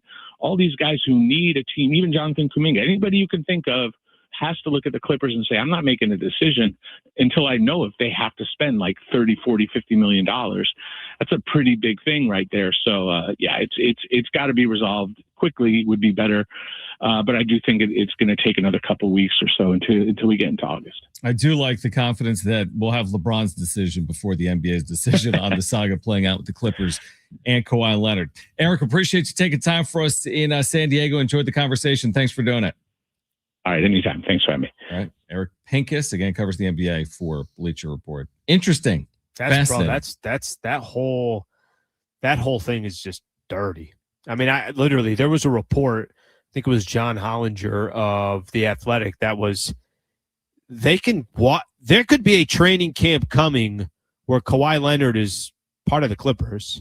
Grady Dick and Brandon Ingram would be a part of the Toronto Raptors. I mean, that whole thing is dirty. And what he said about August, it's like bad news either way. I think he's right about that. I don't think there's any world where Adam Silver looks good coming out of this. And, listen, he's the commissioner. So whether you like it or not, things will always kind of start at the top, whether obviously he had no idea what's going on, but you know what I'm referring to there. Darren Smith's going to join us coming up at 5 p.m. More on the Padres and the World Cup that came to an end yesterday and SDFC getting restarted. Plus, on the other side, turning to college athletics, would the SEC consider the nuclear option, so to speak, as it relates to current congressional bills being thrown around right now, what it means for the SEC and the future of college athletics? We'll discuss it on the other side. Darren Smith at 5 p.m. here until 6 on Schaefer and Sliwa.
All right, Schaefer and Sliwa. I wasn't sure if you had a read there or not, but I don't think you do. Yeah, honestly, I wasn't 100% sure either, but we're good now. We're good now. Darren Smith's going to join us coming up at 5 p.m. Padres-Braves, that series is underway. So everything hangs to the balance of every game, or does it? Padres and Braves, though, are underway here tonight in Atlanta. Interesting. You shared the story with me about the SEC. There's this bill, right? This Protect College Sports Act that's been discussed at length about what it's going to mean for the future of college athletics. It's been, I don't know, between the House and the Senate for the better part of the last few weeks, and there have been revisions and modifications. And I guess if nothing else, according to the SEC Commissioner Greg Sankey, there's at least been conversations among the SEC or its members about the idea of breaking away from the NCAA to avoid some of this legislation. Isn't that correct? Yeah, it's so interesting to see. And I think some of these titles, God bless America, some of these titles where everyone is just trying to, let's just say they're trying to win a public relations battle for everything. I love the title of it, like you said. Anyways, having these Protect College Sports Act. Yeah, everything is like. Is it like? I mean, all I see is everywhere I look, everyone's just trying to make as much money as possible. They don't care about what happens. The power that's in the SEC and the Big Ten, they want to hold on to. Of course, that's what it comes down to. But there is a piece of this article that talks about the SEC of kind of, in a sense, you want to call it threatening. Let me ask you this. Is there a world, do you ever see a world, and it could be, I mean, I don't think it's actually as crazy as it used to be. Is there a world that one or two of these powerhouse conferences say, yeah, we don't need the NCAA. We could do it ourselves? Oh, yeah, I do. I absolutely think that world does exist. And that's why I think they threaten it along the way. Like, hey, you're not going to expand the NCAA tournament? We could break away. Oh, you're not going to consider this with the future of the college football playoff? We could break away. It's like they know they have the power, but to what end? I mean, are you really going to play that card until the end of time? Basically, the issue right now with this College Sports Act is that it may have support without having the support of the SEC and the Big Ten. Like so then it doesn't have support. But it may have the congressional support, but it doesn't have the league support, which of course would put those leagues in a very odd situation. Ultimately, it's going to, the bill, if it ever gets passed, is obviously going to have the makings of something that's beneficial for the SEC and the Big Ten. Here's what Greg Sankey said. He said he confirmed that there have been real discussions within the SEC about breaking away if Congress doesn't act, though he said those conversations reflect frustration rather than a negotiation tactic. Right, that they want they want to be on board with the legislation and they want to see it through, right? Well, I guess the one of the biggest objections, the bill would allow conferences to pull their media rights, which the SEC opposes. Yeah, the SEC and the Big Ten have also requested changes to language regarding potential super leagues. And the answer, if you want to know why, is they don't want to share the money. Yeah, exactly. And listen, in one sense, I do understand we're the big boys, and that's how life works, right? Like if the SEC is the big boy, period. The Big Ten is one of the big boys, period. And the reason why the Pac-12 is this version of the Pac-12 today is because you had schools like USC and UCLA and Oregon and Washington.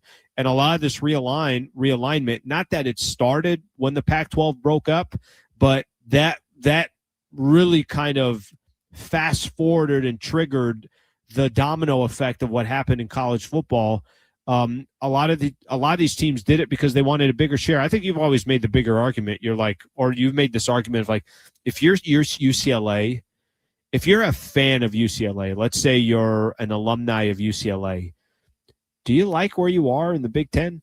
And is it and people can say, yeah, but look how much more money the school makes from the conference. Like, what the hell does that have to do with when they're getting blown out every weekend in a college football game? It obviously doesn't benefit everybody. I mean, it's a very similar conversation to the one we have all the time about Major League Baseball. The SEC and the Big Ten, all the rules are written for those two leagues. They have the money. There is nothing that stops them from spending it. Yet they even probably want more rules in place because otherwise they're just going to spend through the roof to what end? But if we think Major League Baseball has a problem with a lack of a cap, then look no further at college athletics, because I think college athletics is honestly Major League Baseball to the nth degree with the keeping up with the Joneses. And that might be why Congress is stepping in to try to get it under control to some extent moving forward. Yeah, listen, I want to see, and this is a fair question. When we talk salary cap in baseball, the first question I ask is, all right, what do I think is in the best interest of Major League Baseball? But ultimately, what I'm trying to figure out is what's also in the best interest of the San Diego Padres. Sure. So if I look at this stuff in college football, I'd like to look at it through the lens of San Diego State football and San Diego State basketball. I'd like to look at it from a perspective of, and baseball and all the other sports as well, how does this benefit or hurt San Diego State University? And, you know, we've listened to Sean Lewis. We've listened to Brian Dutcher. I mean, much more than I have. There's some real challenges for that university today to kind of keep up with the Joneses. And I know they're obviously doing their best, their absolute best to try to do it, but it all comes down to one thing. It's financial commitments. Yeah, and I think the legislation, and J.D. Wicker can speak for himself on it, and they're actually having a media day coming up on Friday. But I think San Diego State, along with a number of schools at the Division I level, prefer legislation because otherwise it's been a Wild West. It's only going to continue to be that way. And even with legislation, it probably doesn't resolve all the issues going on right now in college athletics. All right, Darren Smith on the Padres and the World Cup and the return of SDFC. Darren Smith, friend of the show, joining us next to kick off hour 3 on Schaefer and Sliwa. Stay with us.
The report is sponsored by Jamul Casino.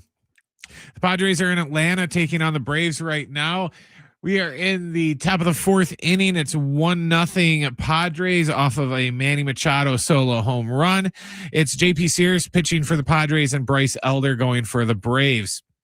In other Padres news, they moved Miguel Andújar to the IL today with a fractured wrist.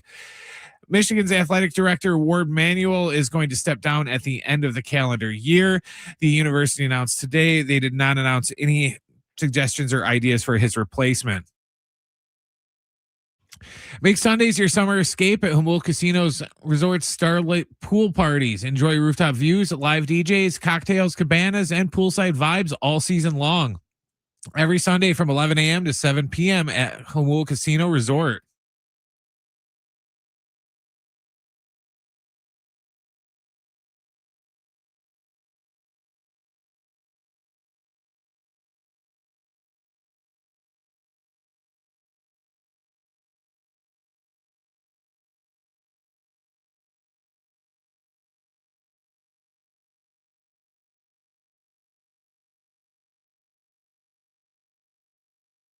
All right, final hour here, Schaefer and Sliwa, San Diego Sports 760. As the attention turns now back to Major League Soccer, Darren Smith is with us. He'll be on the call coming up Wednesday. SDFC in Colorado, 6:30 is the start time. Pregame coverage beginning at 6 p.m. Darren, always appreciates you taking time. Are you a little bit like we are, where I'm like, where did we even last leave off with SDFC? It's been so long, and now the season renews on Wednesday night.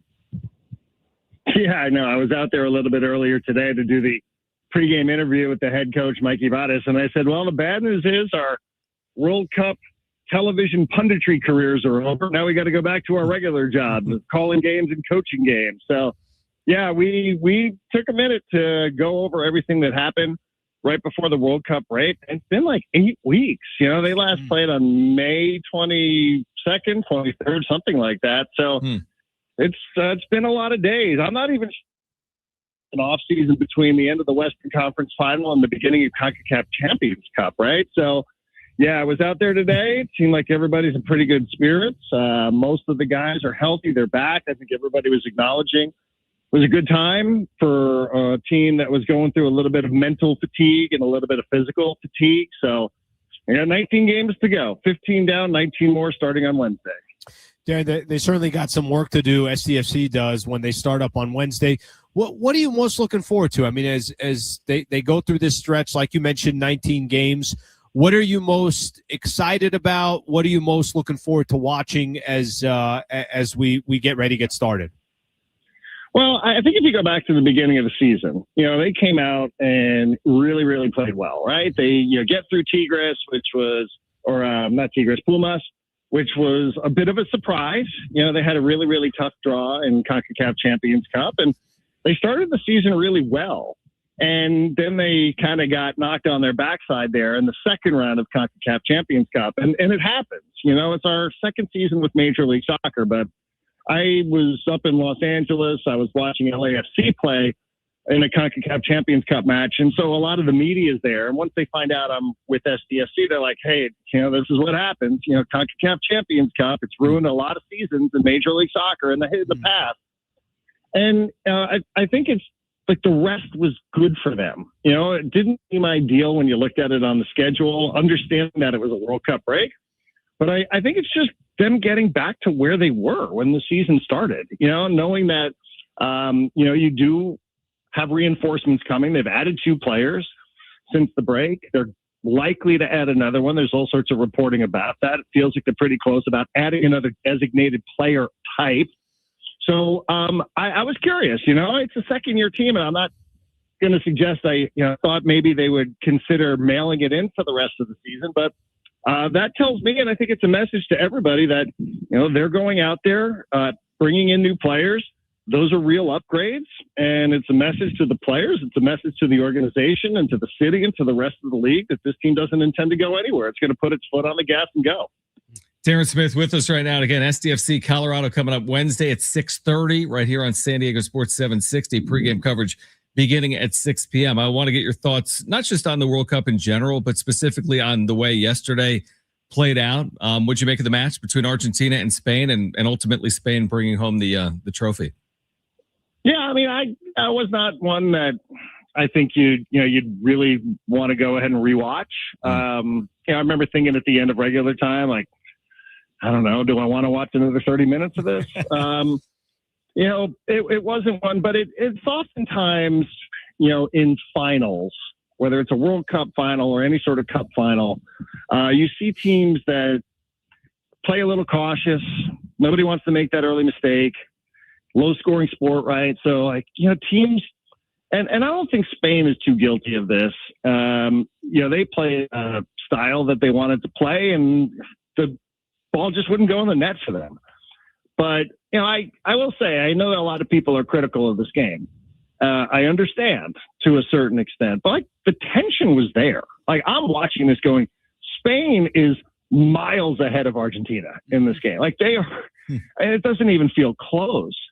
But you're still in the back of your mind thinking that Messi is capable of doing something, and that something might mean that Argentina goes into this final and wins the World Cup, right? And then wins back-to-back World Cups. And, oh, my goodness, what a story. And, it didn't happen. Spain gets the winner in extra time. And, there was a moment or two right at the end where it looked like maybe Argentina was going to have a little bit more magic, but Spain, I think, proved why it was the best team in this tournament. They made France look very ordinary. They were able to sort of snuff out that late match magic that we had seen from Argentina against Egypt or against England or against Cabo Verde, right? So, they were the best team, and the best team won. And I think that's, it's usually a pretty good tournament. But, the game itself, I'm not going to tell you that it was one that people will be buzzing about forever. But, again, I thought there was tension there. I think there's good storylines. You didn't really know what was going to happen at the end of it. And I was just talking about this on a podcast. Like, I mean, the image of Messi at the end of that game, like, I'm literally like tears are going down my face when you're seeing him standing there before those fans, and he's got the second place medal on. And, the camera has this amazing shot of him, and you see it up close, and you could see that he's got tears rolling down his cheeks, and then the camera moves behind him, and you could see all the Argentina fans, and what a story they were throughout this tournament. Like, Argentina's guilty of a lot of things. A lot of people don't really like the way they play. Lots of things are said about that style, et cetera, what they've gotten away with, but I don't know. I think there were some moments in it that made it worth the watch. I mean, it's the World Cup final. What else is everybody going to do? So, but best team won, and Spain is just really, really good. I mean, they're the two-time defending European champs. Their women's team is the current World Cup holder. Spain, the Iberian Peninsula, has just got soccer figured out. Darren Smith taking some time to join us here on the Schaefer and Sleva show. Yeah, Darren, I'm with you. And I get it. If you wanted what you got in 2022, 3-3 Mbappe and Messi, and you go to penalty kicks, not all finals are like that. And, it reminds me that there's going to be some Super Bowls that are tremendously exciting. There's going to be some where it's like, yeah, this is not exactly the most, this isn't going to be a classic finish. Spain probably should have won by more. And Spain could have easily, if they play 10 more times, I think Spain wins at least 9 of those games. So I think it just I think maybe people were looking at, hey, it was such a great World Cup run with so many amazing storylines. Is it going to end with a bang? And I guess it just depended on what you would define as a bang. I'll ask you this because I think this is kind of looks at the World Cup just in general as a whole. Did this World Cup to you, I get it, it was in the States. I know that there was some changes that were made. All right, now you got X amount of countries rather than 32. You had more games. The times were more suitable for people who are in the States. But did it feel bigger? I felt like there, and again, you could tell me if it was just because of the reasons that I'm mentioning, but I felt like World Cup took a big step, not just internationally, but in the States as well. Yeah, I agree. I mean, it was bigger. And I do think that the familiarity of the venues probably mattered to a lot of people that were watching. I think the times, as you mentioned, made it really convenient for a lot of people. I think the U.S. picked up a little bit of buzz. I think Mexico had a little bit of buzz. And that was a really important part of this, is that the three host nations, Mexico, the United States, and Canada, all did okay. They all did okay in this, and they had some moments where, you actually thought to yourself, this is exciting. Like, this is really, really exciting to see it when you see all the people that are out there in the streets, right? So whether it's, and Al, you were down there in Mexico City. You sent me that video of what life was like when you're out there on the streets, and to see that in Canada and to see that in a lot of places around the U.S., I thought was really good. And I think, I mean, is everybody a convert? Probably not, but, I don't think that was ever going to happen. I think people, I was with a friend yesterday, said something to the effect of, he's like, well, that's probably not going to convert a lot of people. But I'm like, probably not. But, yes, we wanted the tournament, which was so good, to have this exciting, dramatic finish. And again, you kind of have to squint your eyes to sort of see that. But I mean, I don't know how people would not have really enjoyed that. Like I could rattle off 10 things right now, that I'll remember forever about this tournament. That I'll always remember some of those moments. The Argentina Cabo Verde match, right? Learning some of these stories. The Cabo Verdean goalkeeper. Just so many of those things. The Scots, all the way the Scotland fans took over some of the MLB ballparks. Like, there was just so many things that happened. That I think were, positive. And I think that's, for as much as we get wrapped up in quality of play or, I hate these hydration breaks. And, there's always some political elements to a lot of this. I do think that, like, bringing a lot of people together from different parts of the world is always a benefit of the World Cup. And that happened. And it happened in a way that was bigger than it had ever happened before. So I would say it was an incredible success.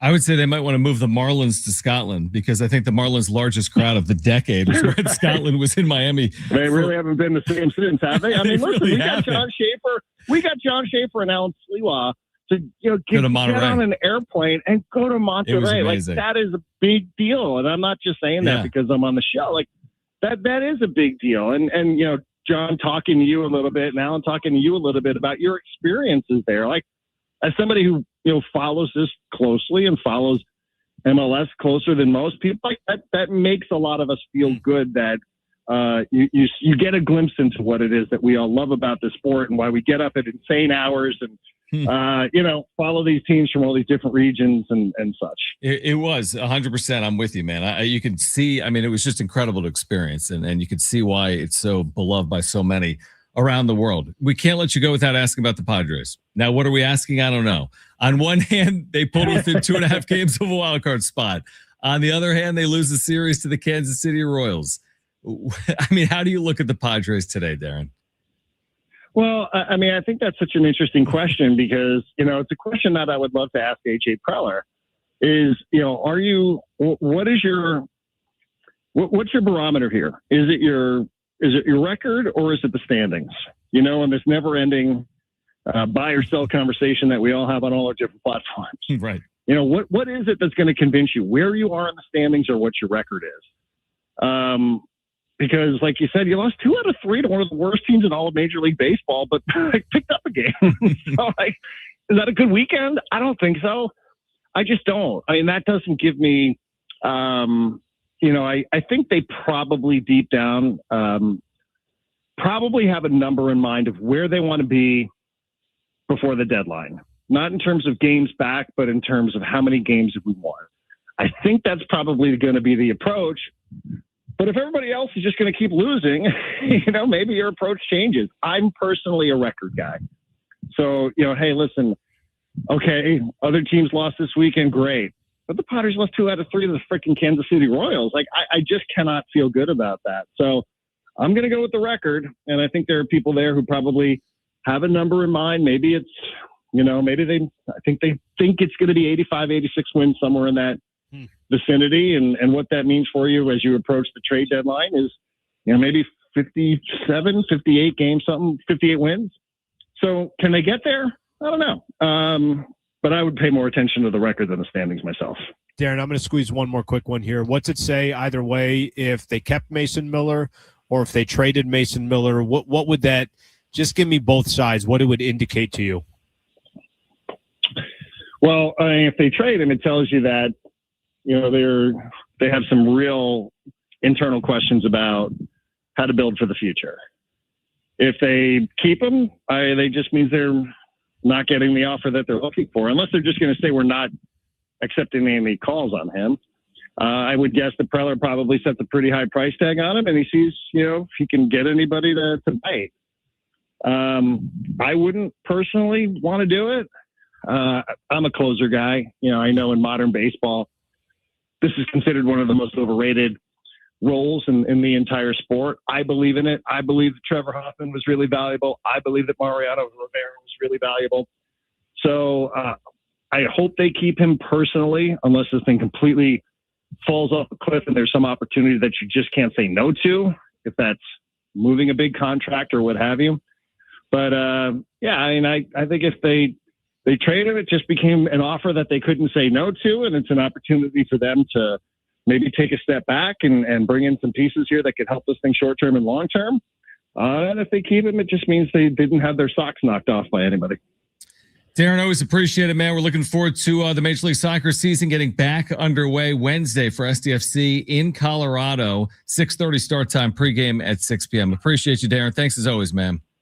All right, fellas. Appreciate you guys. Thanks very much. All right, great stuff. Let's react to some of that on the other side here until 6 p.m. plus updates between the Padres and the Braves game 1 of their 4-game series. Schaefer and Slee with San Diego Sports 760 live on the iHeartRadio app.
All right, with the iHeartRadio app, you can stream us wherever you are 24 hours a day. Just search for San Diego Sports 760.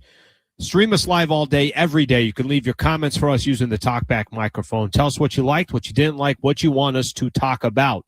So be very interactive with the show. Make us a preset so we pop up each time you open up the app.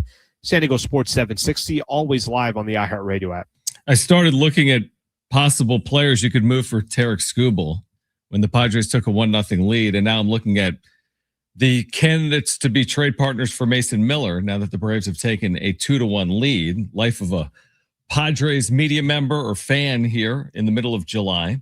So Padres and Braves down are underway in their 4-game series in Atlanta, Georgia. What'd you make of what Darren had to say about the Padres? We all agree that going 1-2 against Kansas City cannot be perceived as a positive what played out this weekend. Yeah, I thought he was interesting, and maybe that kind of lined a little bit more to what I was saying about the record versus the standings. I mean, I think he said it better and clarified it that you got to look at your team just specifically. How's your squad doing? Don't worry about the standings right now at the moment. I'm not saying that it doesn't matter. Don't worry about how many teams that you're fighting right now to face to try to grab one of those wild card spots. Do the San Diego Padres to you look like a team that can not just make the postseason, but can you make a little bit of noise? And then you have to start kind of adding all the other layers to it. Are they better? Well, okay, if they had a starting pitcher and if they got Nick Pivetta and you start layering some stuff in, what could that mean for San Diego?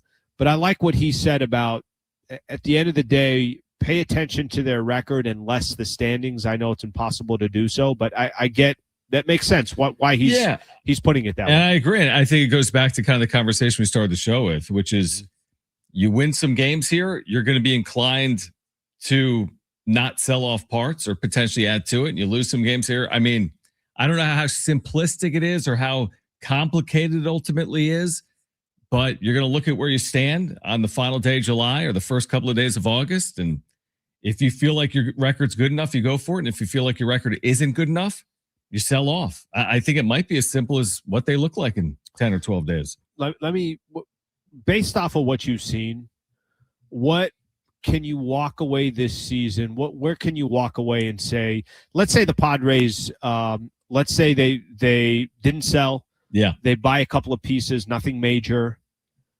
They grab that final wild card spot. Yeah. And they're out again.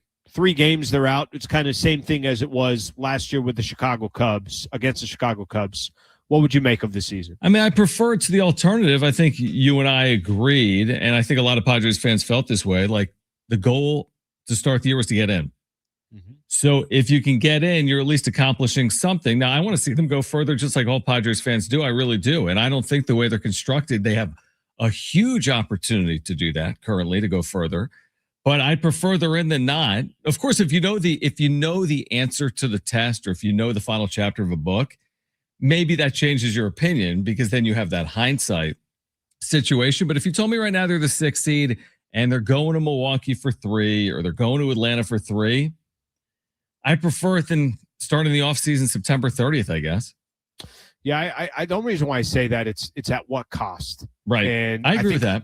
And I think at last season, it was so odd. Like they were so aggressive at the trade deadline, and you felt like going into that final month of, really the final 2 months of the season, you're like, hey, I think they actually have a shot now of potentially winning the division. Right. And what happened is they kind of fall apart in September. So your expectations went up. Now you thought at the trade deadline, oh my gosh, they can make some noise here in the postseason. You felt good about Mike Schilt. You felt good at kind of, the makeup of what the team was. They fall apart in September. They don't get home field. And by the time the season was done, I might, raise my hand and say, hey, just make the playoffs. Anything can happen. But they were out so quick against the Chicago Cubs, and it cost them so much just to lose, or just to, lose that series. True. That's why I say it, the question, at what cost? We don't know the future. And there are teams that have gone out there and they've got in and they've rode a wave. And next thing you know, they're playing in the freaking World Series because they had a good couple of weeks. That's right. That's not uncommon in baseball. I find it hard to see a pathway for them. I agree with you. I would be very surprised if we looked up and the Padres were in the 2026 World Series. I completely agree with that statement. It's much more likely they're the 11th best team in the National League than they're playing for a World Series. Yeah, and I said that a couple months ago. Like, it's kind of idiotic when we put the word World Series in there. It's like, yeah, well, we'll talk about it when we feel like that's something that's realistic. Because not that it hasn't been realistic in previous years, but I think right now, there's also shock isn't the right word. But if you told me they ended up making the playoffs at this point, just watching the way they play on a night in, night out basis, I wouldn't be shocked, but I'd be a little bit surprised. They make no moves and then they still find a way to grab that final wild card spot. That'd be a little bit of a surprise. And again, the teams that appear in World Series, though, can be the last team in. Philadelphia, Arizona, Giants they won 3 World Series in the 2010s, twice as wild cards. Once with 80-something wins, 85 wins, or 84 wins. Were Nationals a wild card team too, or no? They were 19-31. I know that. So it's like things can happen over the course of a year. I don't know if they won the division or not. That's a good question. In 2019. By the way, and that's a fair point of just like writing this hope of like, yeah, just you gotta don't give up. If you can throw in some more into the pie. I mean, whether I believe it or not, I think that's a fair argument for you to make. All right, we're going to switch gears back to soccer. And did they win their division, Brent? No, they were a wild card. They were a wild card. Makes sense. Who won the division? Atlanta, probably in 2019 would be my guess. Will Major League Soccer take advantage of the increased interest in soccer in America? We'll discuss that on the other side. Plus, I have something at 5:45 for you, Alan. Why you may live to be 1,000 years old. I'll explain it to you coming up. That's all I'm asking for. Stay with us on Schaefer and Sliwa.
The report is sponsored by Humboldt Casino. The Padres are in Atlanta right now, taking on the Braves in the first game of the series. We are currently in the top of the 6th inning, and Atlanta leads the Padres 2-1. In other Padres news, they moved Miguel Andújar to the IL today with a fractured wrist. And in college news, Michigan Athletic Director Ward Manuel will step down at the end of the calendar year. No news on his replacement. Make Sundays your summer escape at Humboldt Casino Resort's Starlight Pool Parties. Enjoy rooftop views, live DJs, cocktails, cabanas, and poolside vibes all season long. Every Sunday from 11 a.m. to 7 p.m. at Humboldt Casino Resort.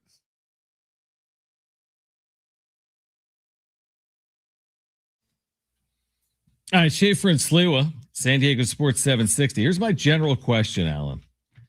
Will Major League Soccer capitalize on the increased interest in America on the sport of soccer in general? That's my general question. I don't know if it has a simple or easy answer, but I think we knew we'd be asking this question. Does this benefit Major League Soccer, and to what degree? Now that we watched the 39-day World Cup play out, now that we know SDFC is back in a couple of days, what impact do you see it having on SDFC or the league? I think it has an impact on cities that have an MLS team. Because I think for me, I'll just give you my San Diego, my angle here. I do genuinely have more thirst for soccer right now. I want more soccer. And if you told me 5 years ago we don't have an MLS team, then I don't really know where I'm going. I don't really have a connection to anything. Right. So I might say, oh, well, the best soccer is played in Europe. Well, I don't have an English Premier League team. And when they're playing, that might not be conducive to when I'm at home or if I'm working or it's on a weekend and I don't want to sit around and watch games. I think it will have a benefit to San Diego specifically. And the reason why is because if you're, a proud American and you were watching the World Cup, or you just got caught up in the hype, or you're a Mexican American and you were watching, Mexico get to a round of 16 when they get knocked out. You now have you have something to go to. And we didn't have that last World Cup. So if I want more soccer, but I want something that connects to me, that is SDFC. And this is the first post-World Cup that I get to go somewhere. I like that. I like that answer. So it might not be for every part of the country. I don't know if it changes anything for somebody in Sacramento or somebody that doesn't have an MLS team, but we have an outlet and we have a place that we can go to. And I saw what San Diego was like as you did throughout this World Cup. All right, awesome. We get SDFC coming up on Wednesday, and listening to Darren, a little bit of hype there. They got a couple of players. They might get another player. Ownership is giving the indication, hey, we're not just backing down and calling it a season. We want to build off of what we did on our inaugural year last season. Then that to me is how the World Cup can have a positive effect. Do you have any interest with, coming off the success of the tournament, some of the biggest European stars that play in MLS missing upcoming matches because they played in the event? For example, Messi has already announced or declared he will not play in the next two Miami matches. He also will not play in the All-Star game, which is coming up within the next 8 or 9 days. Now, this is understandable. He played 8 matches over the course of the last 39 days. But are you asking why he's lazy? No, I'm asking, does it hurt the league to have such a star on display in the manner in which he was on display? Sure. I know you're kidding. Yeah. And then have him just sit until the middle of August, for example. Yeah, I think you just got to understand it. I mean, Messi's he's not 26. Right. And, what they were able to accomplish in the World Cup,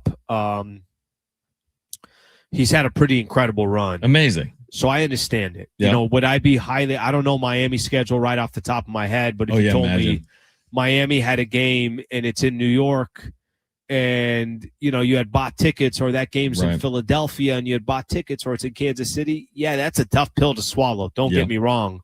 But I get it, and most people should be sympathetic towards it. And that World Cup was a real run where they were banging out games, and it's not like Argentina was out in the round of 16 and he had 3 weeks to do nothing. The guy he was playing yesterday in a World Cup final, so it obviously makes sense. It's not perfect, but it's understandable. By the way, 2 months from today, SDFC against Miami for the first time, and presumably Messi, assuming his health, would play in that match. That's 2 months from today. Here's a story we never touched on. Get your ass ready, Messi, because we're coming. Unfortunately, it's not a Snapdragon, but it will be okay. in Miami. Here's a story we did not touch on, but we meant to earlier. Does this have any impact on the Dodgers and their prowess overall? Federal prosecutors are probing Mark Walters' businesses. He owns the Dodgers. He owns the Lakers. He owns Chelsea. They're probing his businesses, including Guggenheim and 2 of his insurance companies, over potential financial improprieties. This per Bloomberg earlier today. What do you make of that story? Yeah, I read a little bit into it. I mean, listen, do I think that all of a sudden that's going to affect Shohei on the mound? Or do I think, now Mookie Betts is going to struggle? And, I don't think it has an effect from that perspective. But I think, listen, anytime let me say this, and this is not the best comp, and we'll see what happens. You got to let things play out. Do you think Steve Ballmer's name is a little messy with this aspiration that maybe wasn't there 3-4 years ago when everyone was praising here's the richest owner in sports. He cares about winning. How much is it to go build a stadium in Inglewood? Done all that stuff. I think these things are. I think they're obviously not good from a public relations standpoint. But the question's now going to be, can it actually affect his business? Because if it can actually affect his business, then there is a trickle-down effect. And we're just so early into that. For me to make an assumption on it would be, obviously would be a little bit wild. Here's one thing that will impact the Dodgers right now. Dave Roberts saying that it's going to be some time until Shohei Ohtani pitches again. He's dealing with a knee. He didn't appear in the All-Star game. He was supposed to make a start after the All-Star game, which he is not making. He's not like one turn through the rotation, day to day or week to week right now. Yeah. Shohei Ohtani is sidelined from pitching. That'll be an interesting storyline heading into the postseason in 2026. They've got the 2-peat, looking for the first American 3-peat in forever. What's the last team to do it? The Lakers? Yankees. Oh, the American. Probably Lakers, because they were 2000 to 2002. Weren't Yankees 99 to 98, 99, and 2000. Yeah. With the Yankees. So whatever it is, it's been forever. Ohtani's health now in his 30s. That's an interesting storyline to consider moving forward for the Dodgers and their aspirations. No pun intended. I will say this. I think that, anytime I have a conversation about, anytime you have a conversation about, let's use the salary cap as a conversation, and will it come into Major League Baseball? And people want to point out, yeah, but Al, this team, you could find teams out there. The Tampa Bay, the Rays are doing what they're doing, or look at Milwaukee year in and year out. There's a way, you can make things happen. The Shohei one is like a perfect example of, no, Shohei is the worst example, but just the concept of this.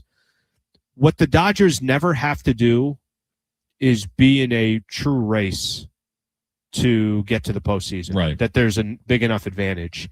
And, the Padres, they can't withstand a Nick Pivetta injury. The Nick Pivetta injury could be the difference if the Padres made the postseason or they didn't make the postseason, which I think is actually a very, very fair. If I pick one injury, Pivetta could be the difference of the Padres making it or not. The Dodgers is a great example, and this is kind of part of my reason of why I like to see a salary cap. They can put so much in the bank, and they could say, Snell, just come back, take your time. Don't worry about the regular season. Glasnow, don't worry about the regular season. Shohei.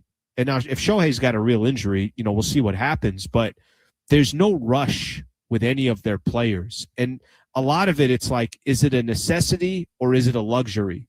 And they've got a lot of luxuries where I think a lot of other Major League Baseball teams have necessities. Yeah. Nick Pivetta is a necessity, as is a lot of these other players. I know that's not the perfect tie-in, but if you know. No, I mean, you're there. 100% right. I mean, they can overcome it. The truth is, the Dodgers can win a World Series if Ohtani doesn't pitch again this year, including the postseason. They've proven they can do that. I mean, that's kind of the point, right? They did it 2 years ago. Now, and to your other point, though, they can also afford him the time to return to the mound if he is able to get back on it. Absolutely. But they are a rare example of, like, even if he didn't return to the mound, they would likely remain the favorite to win the World Series in 2026. Most major league teams are basically, hey, how much food can you put on the table today? Yep. The Dodgers, like, we have 3 refrigerators and 3 freezers. We'll just put everything on the shelf there. So if anything does go wrong, we have 6 months of supplies. 100% right. I mean, they're doing it differently. Obviously, look at what's played out over the last couple of years in Major League Baseball. All right, I have a reason why Allen's going to live like not 1,000 years. You might live 10,000 years. You know, I could say there could be a time where I'm like, hey, this is my 843rd year with iHeart. If that does happen, by the way, you will be talking about a Padres World Series title if you're here for 843 years. Trust me. I'll still have my credential to get in too. Will you, or will you have lost it over those 843 I'd ask years? you, what is it, like 3 days last Do you week? know the story? Do you know the story I'm talking about? No, I don't know. Okay, I'm going to tell you on the other side. Plus, I like this. Interesting comments from Joel Sherman, MLB reporter, on Mason Miller's future. That's next on Schaefer and Sliwa. Another Yankee article.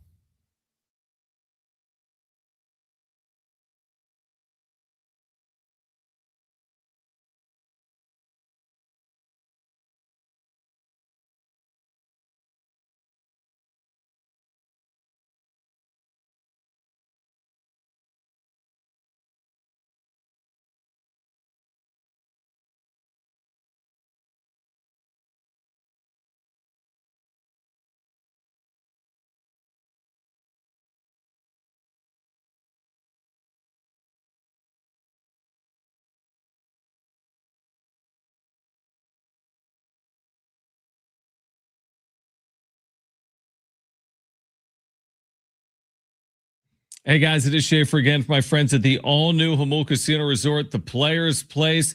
You will love their hotel and spa, where you can experience elevated luxury with their refined hotel stay, rooftop relaxation. We'll tell you more about that in a moment. Indulgent spa treatments, all the excitement of Jamul Casino Resort seamlessly brought together now in one unforgettable destination. You can take your stay to the next level with exclusive hotel packages crafted for the ultimate escape.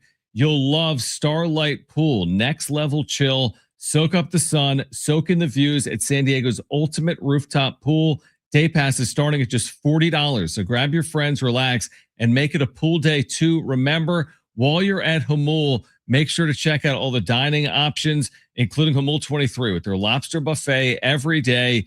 You can enjoy all you can eat lobster buffet every day, plus dozens of other delicious stations. Start your morning with their new signature breakfast buffet, by the way, Monday through Friday, 8 to 10:30 a.m. with made-to-order omelets, fresh fruit, and sweet and savory favorites at the all-new Jamul Casino Resort, the Players Place.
At final time today, Schaefer and Sliwa, San Diego Sports 760. So here's what I'm talking about, Alan.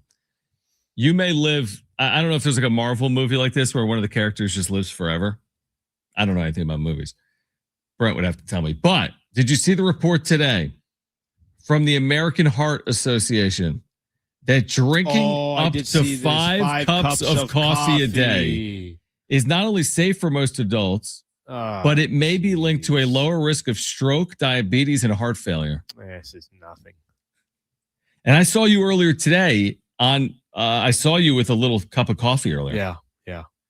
So what do you think of that? This is nothing. I thought you had like a AI thing for me. I thought, if you're living to 1,000 years and everything else, 500 years, whatever you were going with, I thought you had some like new story for me. I thought you had some kind of AI technology thing that came even better. out. Just pound coffee every day and live forever.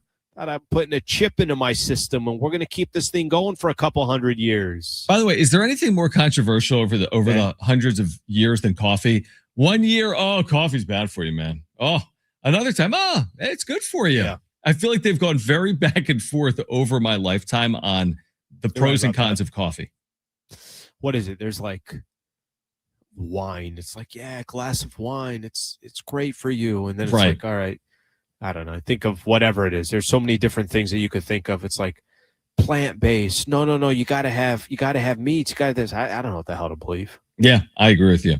All right, I want to read one comment here. Okay. Then I want to get to what Joel Sherman from the New York Post has to say about Mason Miller. Okay, real quick. Ken Burns on our YouTube. By the way, great.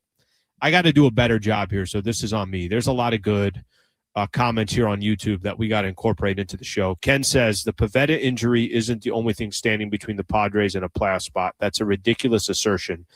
Manny, Merrill, Xander, all sub 700 OPS, Tatis 740. He's not wrong on that. I'm not trying to make an argument there. But if you're going to tell me that the Nick Pivetta injury was not absolutely devastating to the San Diego Padres, your ace that started the season that you haven't had now for a couple of months, I don't know what you want me to tell you. I mean, it's not like the Padres are 8 games back of a wild card spot. They're 2.5 back, and we'll see what happens, obviously, in today's game against Atlanta.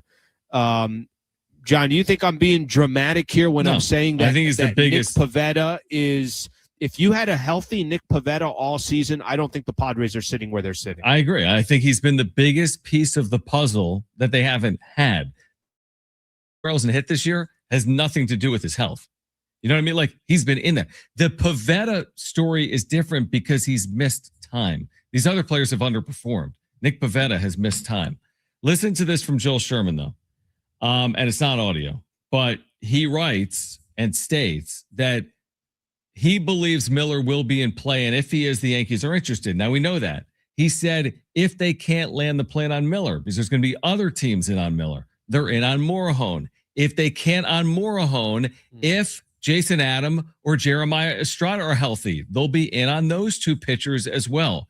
This speaks, by the way, to the market for relievers and the true asset the Padres have if they ultimately believe that they're not in it to win it, so to speak.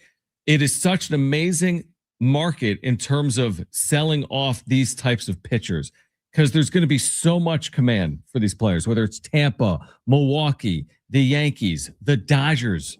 You know, I mean, think about that. So whether it's Miller, Morahone, Adam if he's healthy, and others, the Padres could be huge beneficiaries if they ultimately do decide to sell. That's interesting. Yeah, it's also like, is there like a domino effect? Right. Hey, if we just traded Adrian Morahone and he got us this, and now everybody wants Jason Adam because there's only, like we're just using it as an example, and look at the price that, like, does trading one force them to say, well, if it's this hot of a market, do we just kind of take advantage of that right now? Or is it, hey, we'll trade one to shore up some other pieces, but we're still going to think of the rest of the season? And there's, I've said this to you, and I think you would agree with this.